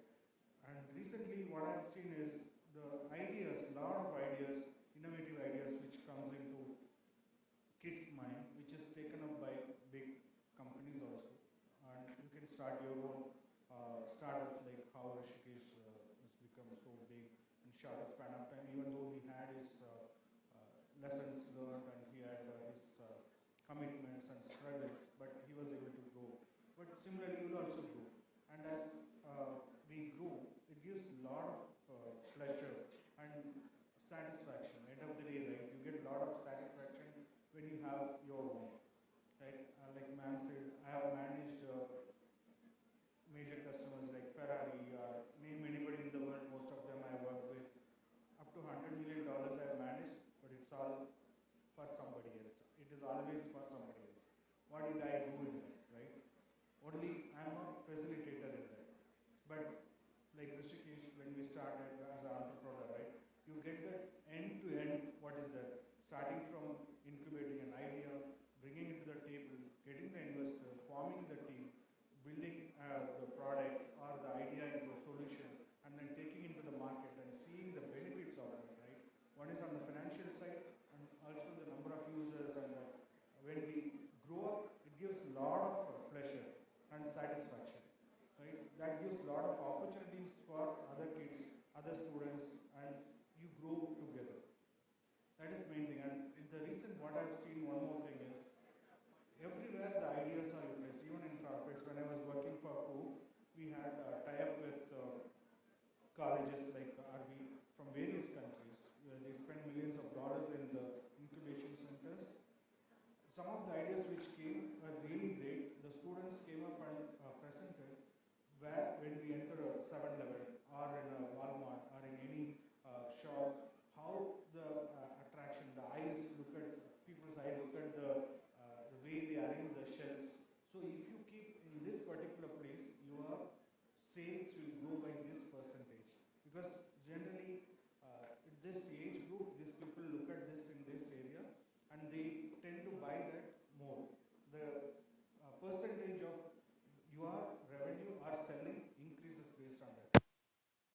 How do you need to store that? Where do you need to store that? Whenever the particular product is going below some level, we replenish it. We bring from the godown and then buy it, and then bring from the godown and then stock it in the backyards and then put it in the shelves. They used to say the data points. If you keep in this particular place in this quantity, your sales is going to increase by this level. This all came from students like you. Right? So those kind of ideas really generates more business, and then they invest money in getting those kind of ideas, right? And other important thing is, don't get stuck with I should go for a big corporate. Even if you go there are a lot of ideas which we can bring in. For example, I'm working currently in Oracle.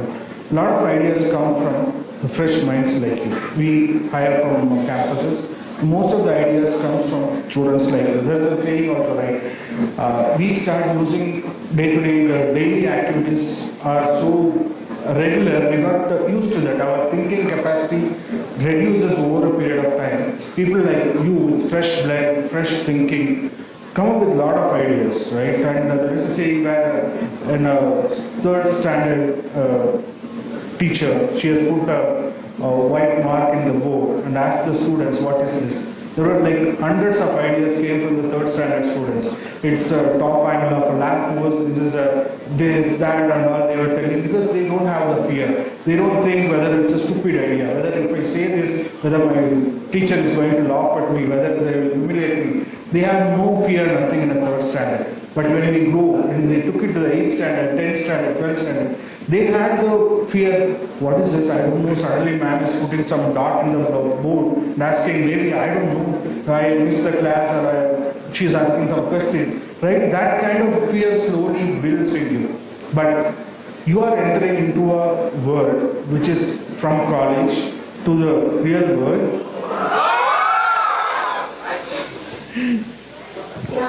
Please see Please continue, sir. Please continue. Okay. So that kind of, when you transition from your college days with all your energy, parents are taking care of you, the society is taking care of you. You are going into the society and you need to take care of yourself and the society. How you are going to be successful in that is in your hand. As the principal sir was telling when he was talking in the beginning, there is a fear of failure. We have to come out of this. As we talk about the fear of failure or losing some money in the beginning days, that's okay. The reward is going to be big. It's not going to be small. I'm telling you, based on my experience, when I manage the revenue margins and companies wherever I work, the margins what you get is huge. So don't worry if you have some initial hiccups, that's all bound to happen anywhere you go. So start thinking fresh. Any idea is a good idea, no idea is a bad idea, and start thinking how do you further develop that, and have some set of mentors with you who gives you some ideas, and you go and talk to them and get your ideas vetted well, and don't worry what others will think, and take out the emotional quotient when you are starting anything. Don't worry if I fail, what will happen, what my relatives will say, what my friends are going to laugh at me. That's all okay, it's all going to happen. Maybe Rishikesh might have gone through a lot of things like that. It all happens, right? Even if you work for, say, biggest company in the world and making multi-million dollars, still people will talk about you. Nobody can stop people talking around you, behind you and all those things. But have a clear mindset, come out of the emotional quotient, put all the data points and work out, have a mentor who's critiquing you. Maybe it's not in a negative way pulling you down, but talking to them, you should get the energy and you should have the confidence, yes, I have Rishikesh as my mentor. If whatever points he is telling is going to help me, support me, to take me to the right steps and then move when I start it with the right attitude, with the right plan of execution. So keep these things in your mind, start thinking like that and keep growing. And ideas, as I said, no idea is a bad idea. Start working towards it. World is large, lot of areas are there which we never felt. Some of them can be an idea which might give a better solution like this. When people started Redbus, when a lot of ideas which came in Google Glass, so Sir was talking. So all these things, right, gives a lot of innovative things, right? The current product which I am working in Oracle also, right? It came from a discussion in the panel within the team, how we can build something, right? So there are a lot of things which you can brainstorm with your friends, come up, you can talk to yourself and then get that confidence, bring it to table and do it. And you have a very good ma'am here who is supporting and taking care of that. So work with them and we are all here, always here to support. So that's what I would suggest, ma'am. Based on my experience, build that idea. Any idea is a good idea. Nothing is wrong. But make sure it's not emotionally or overconfidence. We are not doing that. With right data point and right people along with us, it will take us to heights. Thank you so much, sir, for your motivation and all the things for the students and even for me also. In SIC, we will be collaborating. Right now, we are starting our journey with Vadvani Foundation. Sir, just quickly, I have one question from Chandan sir. Sir, suppose there are some students who want, but they don't have idea. So how to go ahead with that? Suppose there are certain students who want to start their entrepreneurship journey, but they don't have any idea, or because might be they have not explored or they are confused. So how to go ahead with those students? Okay, first of all, they don't have an idea is a myth. So there is no one in the universe who doesn't have any idea. So there has to be some kind of idea, whether it is solvable, it is worth solving or not, that's a different case. But every person they have some kind of idea. So, yeah, there is a logic. How do you generate the idea which might, what Rishikesh mentioned, that probably that will solve a particular problem. And everywhere we have seen that if it is solving a problem which is a larger number of audience or larger number of people they are suffering, then that gives the opportunity. But that does not mean they have the idea. And also I would like to highlight one part which Rishikesh mentioned, and you asked Rishikesh, also Sridhar, is failure. And also this has been talked about. Right now we don't have lights currently. Who invented the lights? Guys, who invented light? Bulb? Thomas Edison. Great. How many times has he failed before he made a successful attempt? You know what he mentioned when he was asked, you failed 999 times. He said, no, I got... Those items cannot be used to make a bulb. Exactly. So the point is, the failure always gives, when we talk about the failure, because that is what the social stigma that we have, that he failed, but actually they are learning that something that was not supposed to be done at that particular manner, which will not give the right kind of result. Thank you so much for giving the answer. So everywhere there is an idea, the work on that, but the key message is what Rishikesh mentioned, or everywhere, all the failures, they go on, there's a perseverance. So every entrepreneur who has the perseverance, despite of failure, so they will conquer. Okay, so let me tell you, now we were talking about they graduated and they will take up the job, so that's a failure, what people will think. Now let me tell you, which is not, you will not find in my social profile, that what is my qualification. One of the qualification, I am a dropout by choice. Are you listening? Yes. So what sir told? Listen carefully. I have a qualification, I'm sure none of the dignitaries over here, they have the qualification. I am a dropout engineering student. After third year, I dropped out of engineering. Till then my dad says, it's just 1 year. You could have finished your engineering. And also the relatives that we're talking about, the people will talk about. You could not finish your engineering, your life is gone. When I came, after that I did something, I never wanted to become an engineer, frankly speaking, during that time, because parents forced and we didn't have the option to be an engineer or something like that. I always wanted to do business, talk about, not about business, economics and all. And my dad said, no, I mean, I'm the only child, considering the fact, boss, you cannot, how can you? I mean, this was a kind of storm in my family that I quit engineering. I did then my economics, I did MBA, made business. I did a business, I made a couple of mistakes and again exited from the business. And most of the women, if I am not wrong, I am sure you must have worn my brand, which I used to design and send it to one of the famous brand, Fab India. Okay, so one part of time, Fab India, most of the designs, they were by us. So we were manufacturing them. The point is, when the failure, I didn't listen to them. It is you who knows what to do. What Rishikesh mentioned, I knew what I can do. It is your perseverance. You decide what you can do. And then you go ahead with that. If you have a doubt within yourself, don't go ahead.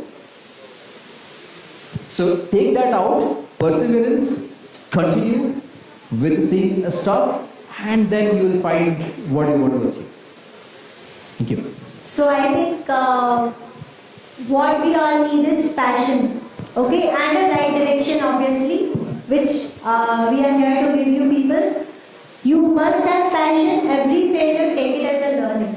So my last question from Jitali sir. So sir will be here with all of us, and you can anytime contact sir also. But sir, what message would you like to give today about entrepreneurship to our students? Okay, that's a very broad question. So, well, I can only relate to what I have done in my career. I have, after my engineering and after my executive MBA, I have spent a lot of time in corporates. And then I got into entrepreneurship about 15 years ago. The one thing I have experienced after becoming an entrepreneur compared to my life as a corporate animal is sheer joy of being an entrepreneur. That is something you can ask any entrepreneur, he will relate it to. It's a sheer joy being an entrepreneur. You can't explain it. And that joy comes when you have tasted your other life also, the corporate life. So, and one incident I want to relate. In fact, this incident happened to Mahatma Gandhi also. It was a very famous incident, like he was thrown out of the train in the middle of the night on a platform, and then his tryst with freedom movement started. My entrepreneurial journey was something like that. I had a middle of the night platform event in a corporate life. So that made me get into entrepreneurship, and I'm very happy about it. So that also has another message that even a negative event in your life can actually be used for positive purposes, positive opportunities. It's like if you lose a corporate job and then you're on the road, that doesn't mean that's the end of it. I mean, that's maybe a new beginning for you. That's what happened with me. Well, if someone has really interested questions about entrepreneurship and about my own journey, they can buy my book and read it. Thank you. So, Jitali sir has a beautiful, sir has authored a beautiful book on entrepreneurship. It's Go Beyond Bounds. I remember personally, I also have gone through slightly. Sir has given me the book and I have gone through it. It's very, very beautifully written and very properly written book on that. So I think you can go through it, and sir is also here with whole time with all of us. So you can actually contact sir for everything, And we'll be starting soon the summer cohorts with Wadhwani Foundation. So we hope to see most of you over there registering with that, and we would like to have all of you over there to start your startup journey with passion and the right direction. Okay? Yeah. I would like to thank all of you, sir, for this wonderful session. Yeah. Over to Moni and Alice.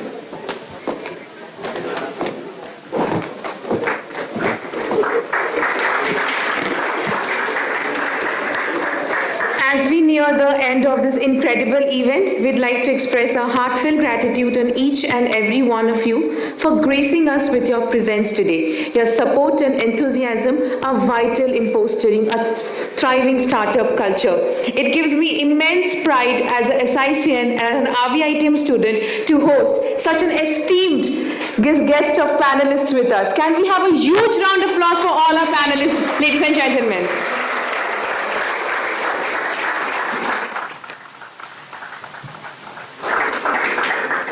On behalf of the Startup Ignition Cell and everyone present here, we extend our deepest gratitude to our guests, principal, HODs, faculty coordinator, and panelists for making this event truly memorable for all of us.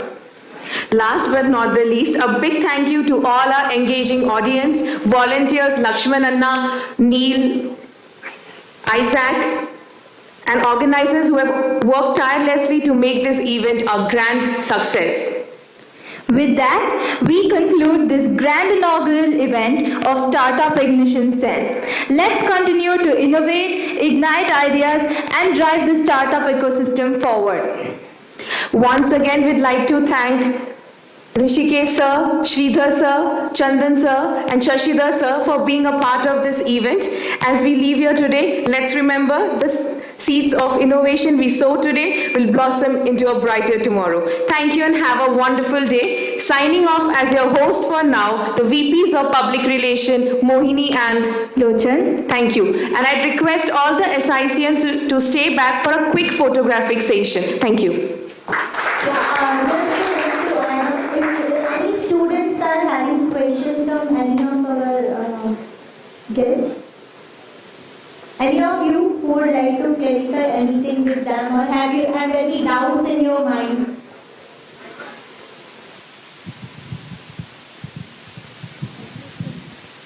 Hello. Yes. So my question is to Sridhar sir. Sir, I am here. So like I've been using Rapido for the 6 months. Like I was one of the few. No. Rishikesh sir, okay. Sir, how do you handle the government regulations? Right. So, the unknown part for all of us, or what we look at is, hey, is this something legal or not? Right. That's the question that I'm sure most of the people you would have. Right. So, I think policies are something that will be written once it's a mainstream thing, right? Do we have a policy for drones today? Probably not. Do we have an for deep tech? Do we have any policies in place? Probably not. So similarly, there isn't any policy that's there until we started it. Correct? But when we started is what we started working with the government to make sure bike taxi as an legal framework, right? And Central has already passed the legal framework for this particular thing, but how the state functions is different, right? So every state has their own way of policy making, and so it will take a lot more time to make sure Rapido is an completely legal thing everywhere. But when there is no policy, it doesn't mean that it is illegal. Correct? Just that there is no policy for it, or nobody has thought about it before. Correct? So. Hence, you would hear about this sort of thing always on the news. But nonetheless, when we are trying to solve a problem which is actually reducing the traffic on the road by not introducing more vehicles rather than sharing the already existing vehicles, right? We are sure that all of the people will be with us as we go, and so it has been proved multiple times when the court has, when Supreme Court or High Court or were with us and directed governments to frame the rules instead of going against them, right? So, it is something that will happen.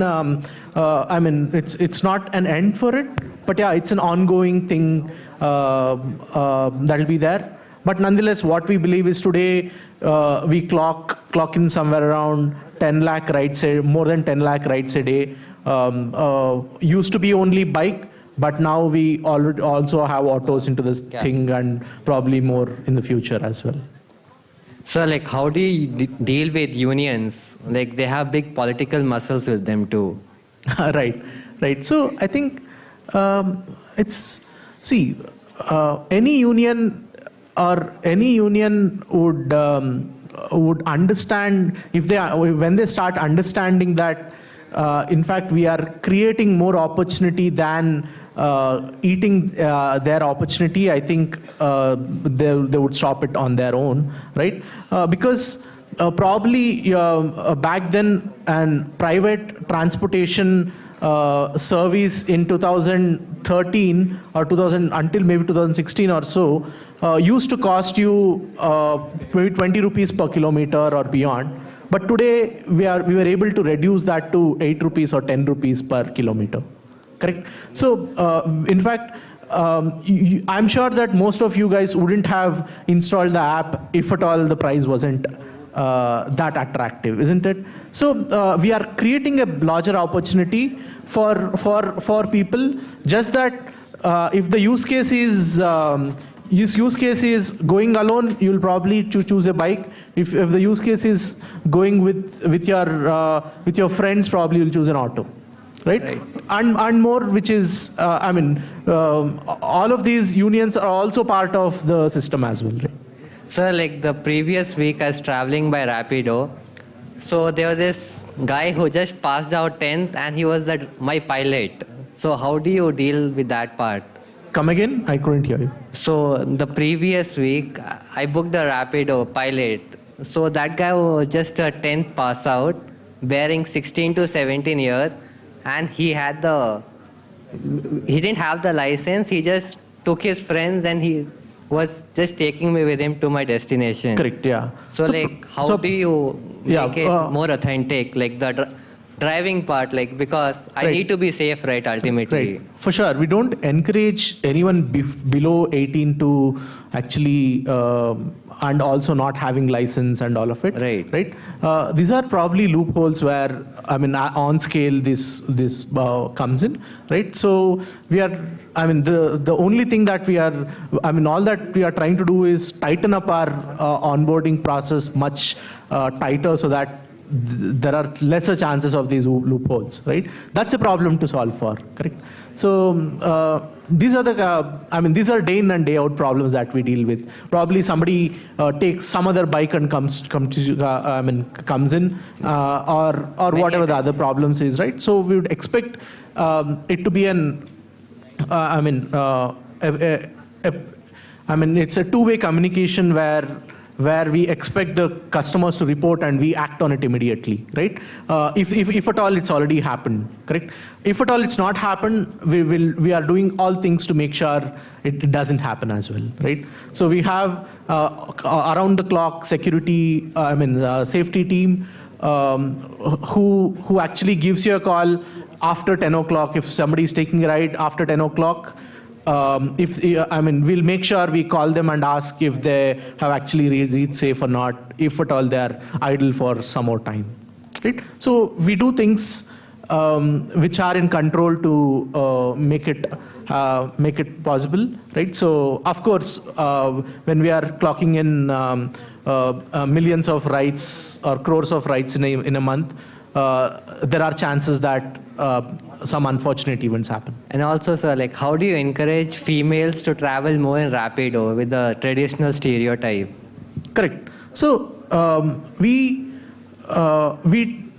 have multiple things that we do to make sure females are safe on the platform, right? Or rather feel safe, right? First thing is all of the, if you mark as female, your number is masked so that your number is not shared with the driver, right? On the other hand, we make sure that we match into captains who are only highly rated. And of course, we are having more initiatives on women-based drivers. We have, in Bangalore, we have thousands of drivers who are women, right? Probably you might have found one as well. Yeah. Thank you. Yes, sir. Good afternoon, sir. So I had one more question. So basically, I wanted to know your thought process about when do you pull the plug on a startup, or when do you go 100% into the idea, because we do not know what is the outcome at the end of the day. Correct. So I just wanted to know what's your parameters or priorities that you take. How long is too long, right? Yes, sir. Correct. So I don't think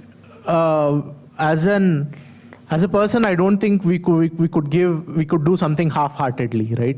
If we are doing half-heartedly, probably we'll get bored easily or we'll be in stress, right? I think what is stress, right? if at all we are doing the same thing, I mean, we do something and we don't like it, right? And we are doing more of it is stress, correct? But if you are enjoying it, probably you won't call it as stress, correct? Yeah, if at all you are feeling stressed, right? Not burnout. Burnout it is different from stress, right? So that's where it's one of a parameter to say that, hey, you are liking it or not, correct? On the other hand, how long is too long is a question that I think it differs for different problem statements that you choose for, right? But more importantly, what do you, I mean, it is about the delta between what you want to achieve realistically, right, in X months and what you have achieved, right? If that is not matching in continuously, I think we need to change something. It is as simple as a computer program that you do, right? Only if you change the inputs, the outputs will change, correct? So if you're doing the same thing, not progressing, and I mean doing the same thing again and again, if you don't change any of the inputs,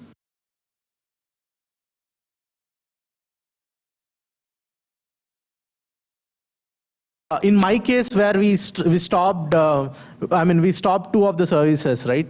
Probably I'll take an example of my first startup that I worked on was into payments, probably even before Paytm was launched, right?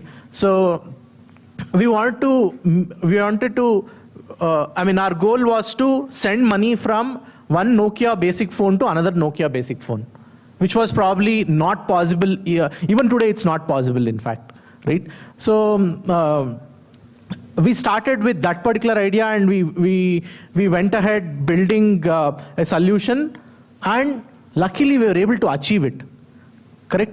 But there was a problem in it that it had two OTPs for every successful transaction because of how the regulations are there and all of it, right? One for the bank, one for the RBI, right?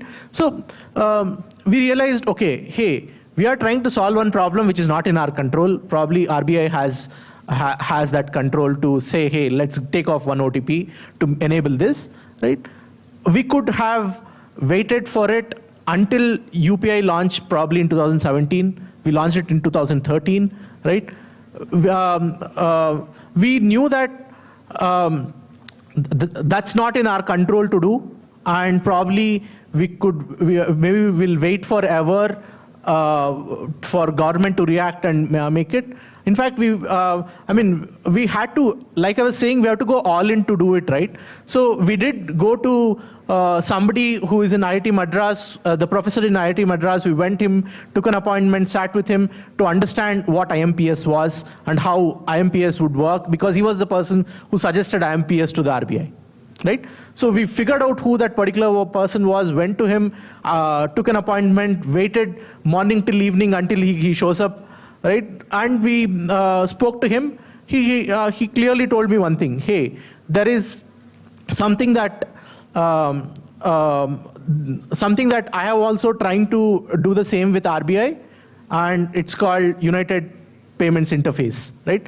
But he clearly mentioned it is on the government's thing from last 2 years, probably some more years until it sees the light.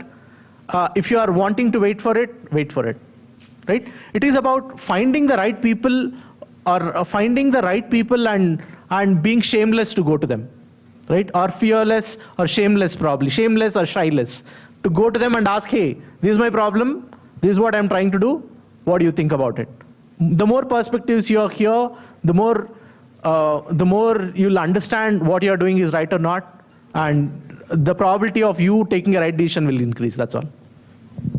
Thank you, sir. So I have one more question to Sridhar, sir. So my question is, with the prominence in tools like ChatGPT and generative API, how do you compare industry today with what it was 10 years back in terms of quality and speed of research, employment, and all that, sir? Yeah, it's a nice question, right? With a lot of tools like this coming, which is also again an innovative idea by somebody, and solves the problem for the industry, right? But can we believe that, or how do we implement that, start using it for our customers or for us, right? So those are the things we'll have to consider. And mainly your question is 10 years before, how it is, right? It was all more like bottom-up approach where we work on problem and then we start solutioning that, discovering that, and then coming up with the solution, architecture, design it, implement it, mainly in the IT side of it, right? So that's how we start doing it. We were doing it. And then with this kind of API worlds which is coming and the new things like Chat GPT coming, a lot of things are made very simple, which is available immediately. But how do we envisage how this is going to go further is the main thing for any business or for IT companies, right? So this might look attractive, which is needed. This will keep coming. We cannot stop bringing them. But how we are going to use is going to be a key decision, right? And a lot of companies, they are not allowing Chat GPT to be used for various reasons.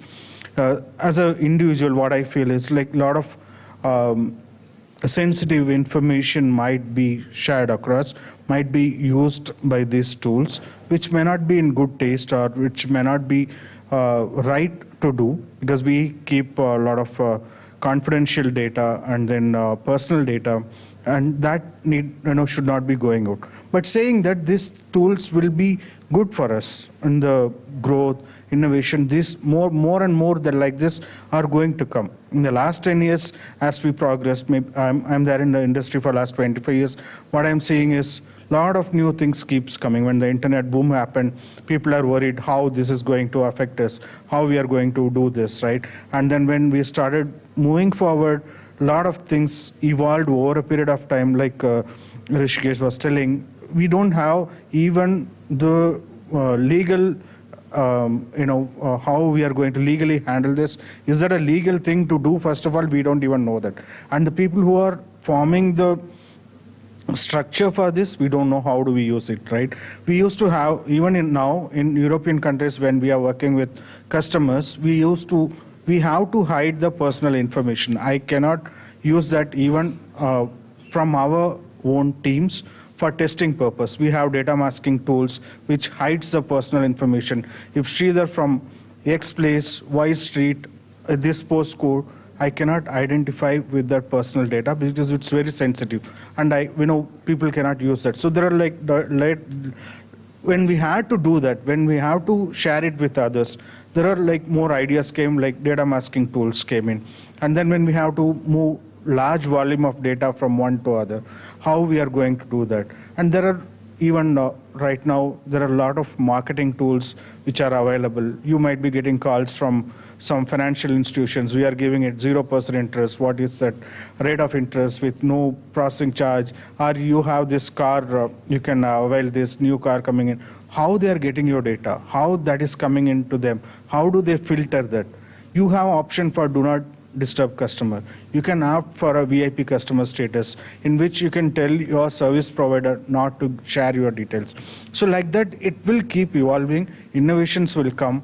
The go-to-market will be very, very quick with these kind of tools coming in, but they will evolve over a period of time. Maybe at this point of time, yes, there will be pros and cons. People will, brainstorm on this, talk good, bad, ugly about that, but things will keep coming in. But I feel personally, as an individual, these are all good things which are coming into market, and people like you should think, because I don't like coding. In my college days or when I started working, I don't like coding. I used to tell my friends, if I tell my problem in a simple English words to my friends or to some system, why don't it give code for me so that I can use it? Now ChatGPT is doing that. 20 years before, I was crying for my problem. I never thought like this will come after 20 years, but things will keep evolve and then innovations will start coming. Not only in IT field, in everywhere it will be like that. In whether it is movie field, whether it is in advertising field or in marketing field, anywhere you take, because the old style of marketing is completely different. The way now things are marketed is completely different. The tools and technologies which are available for each industry, each domain area is keep on progressing, innovations keeps coming. So think in that line, it will be good, and it's all good. It will evolve over a period of time. It will mature. That's what I feel. Thank you, sir. Thank you so much.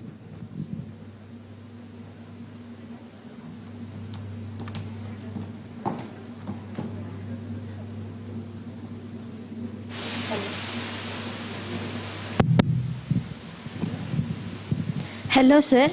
My question is to Rishikesh, sir.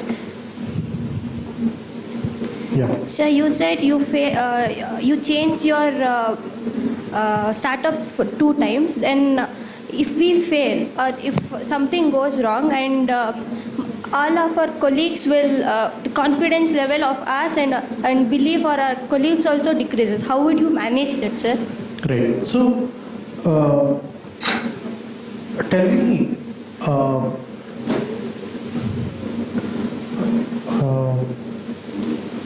Tell me one example or situation where there wasn't failure. I mean, anywhere and everywhere there is failure, isn't it? Correct. So I think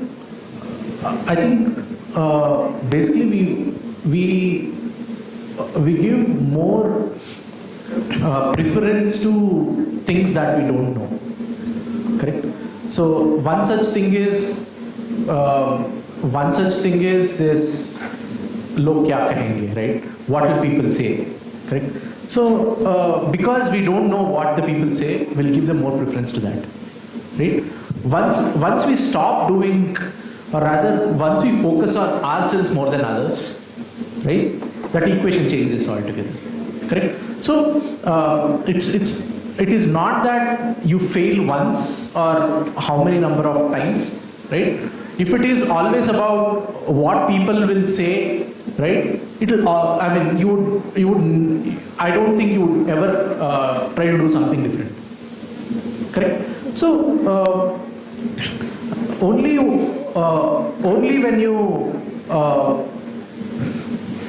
when you actually are determined or want to do beyond, right, is when you will see how your priority changes, right? If your priority is to keep your people around you happy and you're happy, probably you'll choose what they want, not what you want. Correct? If you want to keep yourself happy, probably you'll choose what you want. Right? So these things are pretty basic. This we come across everywhere, in every situation, right? Starting a company or failing here is nothing different, right? And as humans, I think we are by default enabled to do so, because how many of us have not fell down as a kid, right? Did we ever say that I am not walking again? Probably not, right? So I think we are enabled by default, just that the other constraints outside is pulling us down. Once you know that it's not, once you let that thing go off from you, I think you will never do that again, right? And it's a bug. I don't say it's easy, for sure, right? You will have to. Even I didn't do that. When it was a question about if it was my placement or starting up something on my own, I didn't do that. I wanted to make sure that my parents were also happy about it, right? So hence I didn't just sit for placements and I did something on my own. Rather, I sat for placements, said no to it, and then did something on my own, right? Because my parents were concerned about it. Right? But luckily, once I did that, I went back. I didn't tell them that I rejected the offer. Rather, I said that I'm looking for a better offer and waited for 6 more months. Right? Once it was in a mature state, once I got funding is when I went back to my parents and said that, hey, I'm doing something like this. Probably you didn't know until this point of time. But then instead of, I thought they'll question me back saying, hey, why do you do so and all of it? They ask, hey, what do you want from us? to make it success, right? Once you are with them, or once you know your priorities right, I think you'll be able to know how to mitigate it or manage it better. So, in Rapido, if we want to cancel our booking, it costs 30 rupees. If the driver asks us to cancel it, so we have to pay it. So how would you manage that? And Right. Of course, we don't encourage driver asking you to cancel because you won't get the insurance nor the safety, all of it, right? But nonetheless, the charges is charged for the time that the driver spends, correct, when you're canceling the ride. That's fair. I mean, we are a platform, we can't be unfair for the other ones, right? Sorry guys, we are falling short of time, so we won't be able to take any more questions. But no worries, mail all your questions to us. We'll forward it to the panelists and let you know the answers. Thank you for being an amazing audience. Your presence and engagement have made this startup panelist discussion truly remarkable. We appreciate all the thought-provoking questions you have shared. One last question from faculty fraternity here to Chandan. In what way we can expect the assistance from your side? Okay. So from the faculty's point of view, are you asking, or you asking? No. From my students, we are done already as faculty. Okay. So from the students' point of view, as I told, there are different stages that we support. So first stage is if the students, they want to know about entrepreneurship and they want to see whether entrepreneurship, develop the entrepreneurship mindset. Okay, this is the program that we are talking about. This is not the student, those who have started. Okay, that's the first step. So it starts as the baby step, like the baby step. This is the first step when you learn or you are about to start walking. So we can approach you without an idea also? Yeah, absolutely. Because without idea, as I told you, they might have multiple ideas, but it is not structured or neither it has been validated whether it's worth solving or not. So that is the first. This particular program actually will unveil what this opportunities, the ideas that you are talking about, whether that is worth solving or not, because that triggers you to generate different kind of ideas. That is first thing. Once you go to the next level, then go to the business model. So, okay, now you evaluated, are you interested, still interested? I'm asking the students, because the way right now we have evolved, that every time it is evolving, like all of us are talking about evolving in the business and everything. As an organization itself, our offering also evolved considering the stakeholders, those who are our students. So right now the learning pattern has changed. So maybe students say, well, I don't want to do the entire business model. I just want to know how to generate ideas because that might help me. So they can exit after that. But they get the certification because they have put that effort. But that part, there are certain things that they need to do, they have to do that.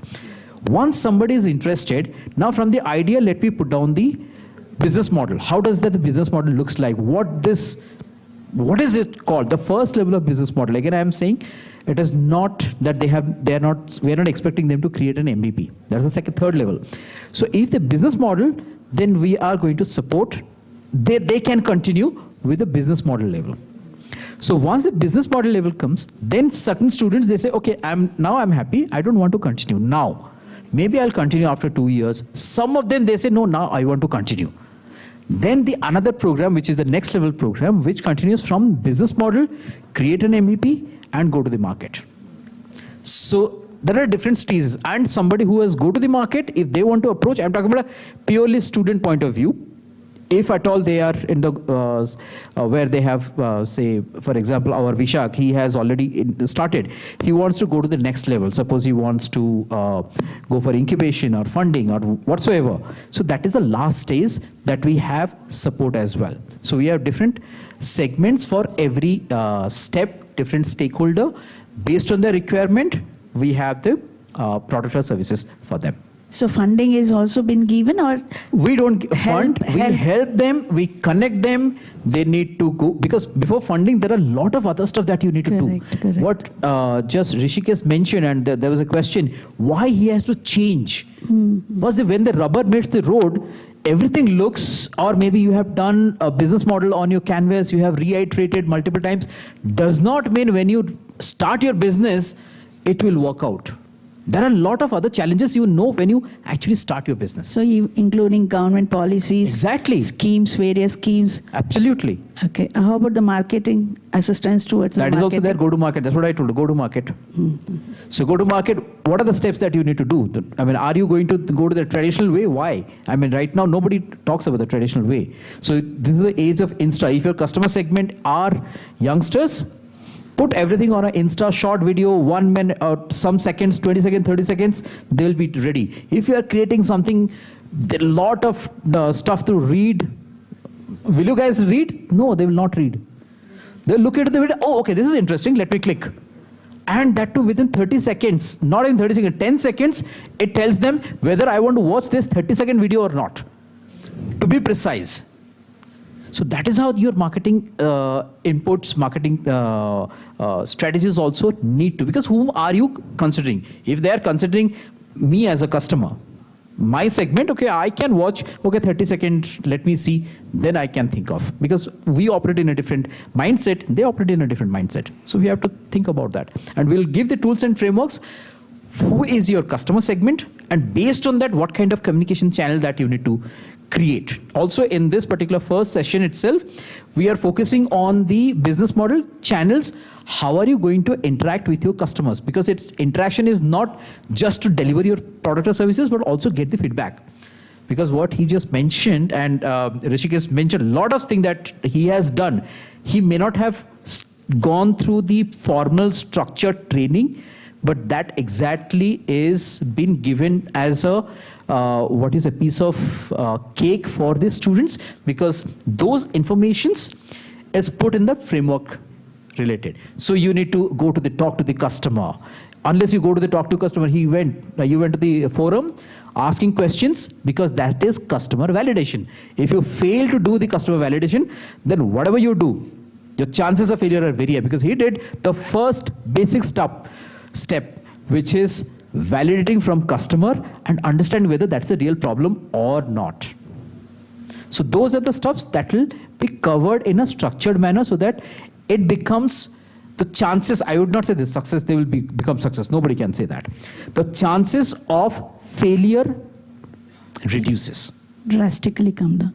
It's just like walking bare hand with ideas and willingness and perseverance, and get enlisted in Forbes after 10 years. Could be. I mean, I made a mistake. I mean, when I started I always wanted to become a industrialist, run a big factories and all. When I got some money, not a lot of money, some money, I thought, okay, I'll become an industrialist. I bought 15 machines and then started stitching and all. After 6 months, I had no money. And I had to tell to all my 15 employees that, sorry, I can't pay you back. But trust me, after then we went to the drawing board again and then changed the entire business model, blah, blah, blah. Then the same 15 people, they again joined me back. I had, out of 15, only 2 people, they were with me. 13 people, I had to let them go. But what I did, only one thing, I said, I can't let you go like that. You take my machines, that is the sewing machines. You take my machines, any order that comes to me, I'll give it to you, but otherwise you also can, because I am responsible, because they were dependent on me. In terms of they have joined my company, and that's what the kind of relationship that they had. That kind of empathy, probably that will help. And what he just mentioned, maybe this is the kind of how are you connected with your core team member? Are you being empathetic? I think there's a very core sense of... I think that happens with every startup, one or the other day, right? I mean, till you reach... That has to, because that is something that... is very, very critical. But in some cases also, I have examples I was sharing with somebody. In Indore, some guy says, I'll start a company, sir, for that I need 15 lakhs rupees. I asked, why do you need 15 lakhs rupees? He says, first I will have a 3,000 square feet space. And I will have my own cabin of this big size so that I will, because I'm the boss now. I need to have my own cabin. Look at the mindset. So he said, no, why do you need that? Whereas in the Bangalore, I was talking to him, he says, no sir, I will operate from my garage. I'll operate from my house. Or I'll go to the WeWork and all those stuff. So it is the mindset that you talk about, the environment and all. So those are the stuff that helps not just the structured session, but also the element of coach mentors. When they come into the picture, they guide you, they tell you, boss, these are the stuff that you are doing it wrong. I have done it. Many people have done it. Don't do it. Still, if you want to do it, that's your choice. Yeah. Thank you so much. That answered most of my questions. Thank you. Thank you. Now we'd like to have a question from our IS faculty, Vinod sir. Sorry for the delay, sir. Sir, actually my question to Sridhar, sir. Sir, after this engineering degree, especially in IT field, the people would like to work with a corporate, one set or other set. They would say that I'm not working with any environment, so I'll start a business. Now the people have started to do a kind of a freelancing. Those are having a very good skills, and they are simply working under whenever they are required, and they are earning it, and they are working. So what is your view on the students, those are having a very good skills and moving towards this freelancing directions? See, the options are more nowadays, and kids get that, and that is good, right? And I would not say out of these three which is good, bad, or anything. So we need to take our career path in such a way that we succeed in that. Even if you are taking a corporate opportunity and then start working for them, still you can have your own dream of your innovative ideas or entrepreneurship. You can start doing that. Or if you are being a freelancer, if you are able to get the required number of hours you can work based on your will and wish, and then earn the money, and then also, because mainly freelancing means you have multiple things which you want to do. You don't want to get committed to somebody and then have been named as you are doing moonlighting or sunlighting, whatever it is, right? When you work for a corporate and if you do it for others.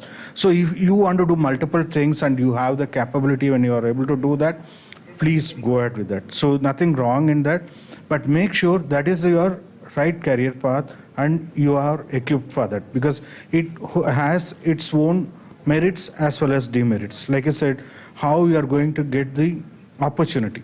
Right? When we work for a corporate, you get 40 hours of work minimum, at least in your timesheets, you start entering into that. Or when you go for your startups in the initial days, we all know there will be like, you'll be burning your midnight oil till you streamline. After streamlining also, you'll have to still manage and then make sure you're growing, and then a lot of strategical things will come. But in this track, when you're taking for freelancing, that also has its own good and bad things. And I've seen more in abroad, freelancing or more going into contractual jobs than permanent jobs people prefer. Even at the age of 60, 70, I have seen in US, UK, people work, they like to work more on contracts because they like to take a break. They don't want to have a commitment. 12 months they work, and after that 2 months they take a break. They go and build their own swimming pool, their own garage, or they go for a travel, or they do something personally what they like, and then come back to job again, right? But in India, that is still catching up. It has not fully come. The contractual job through consultants are going through, but individuals, if I tomorrow quit my job and then I'll start applying and then go as a freelancer, the chances are very minimal. I can go as a, like Sir Sashidhar Shah, how he is going for industries and helping, I can start doing that. But when in the beginning of your career, when the kids, students, when they come, that's going to be a challenging one at this point of time in India. But it has very good scope. In US and UK, in Europe, what I've seen is, if a normal individual, if I'm an employee of a X company, if my salary is 100 rupees, the contractor gets 200 rupees because they don't have the legal tussles. They don't have the, like in India, you have to go through your PF, your insurance and all those things. Those kind of freelancers and contract employees, they have nothing. Per hour, if I'm getting 100 rupees, they might get 300 rupees. But anytime, no commitments. Tomorrow morning I can call and say, Mr. X, this job is over, this project is over, you can stop coming, and this is your settlement. For that hours you work, you'll get paid. So it has its own good and bad things. You need to be prepared for that. Know the details of it and go for it. It has benefits in that. Yep. I have few things to add here. I think that's a very Yes, sir. important question for the students. Exactly. Right. So that is, see, first of all, as a computer science student, right? Post-COVID era, it has been an open world where you could work sitting here in, for an US company or a Portuguese company or any other company, right? In a way, that's good and also bad, I would say, right? If your only motivation to work is money, right? Then I think there is nothing wrong in doing freelancing for any part of the world, correct? But doing the same thing probably will get bored in few months or years, right? If at all you have a goal in your mind and this is a shortcut that you want to take, right? Go for it. Go for it. Take a freelancing job. Work for a number of companies as much as you could, earn as much as you want, but only when you have another goal, right? But if you don't have any goal, this is your only goal, you will become replaceable very soon, because that skill, that skill that you are actually paid today won't last after 5 years or maybe 10 years. So you have to upskill yourself always to be relevant. And hence, for sure, you won't have that long-term view for sure, right? Say, if you, the good things of a corporate that you get, for example, you get insurance day 0, so that if something happens for your parents, there is something covered for you, right? So all of such kind of merits that you don't see there, right? Only if you have a goal, some other goal that is not earning money via that particular skill, is when you need to go towards freelancing. But if you stay there for long enough, it might be too late that you realize that you're not relevant anymore in the world. I'm sure that was an insightful audience engagement. Thank you once again for being such a great audience, and a big thanks to all our chief guests. Let's continue to dream big and make a difference together. Thank you and goodbye. I'd want all the SICians to stay back for a 1-minute quick photographic session. Thank you.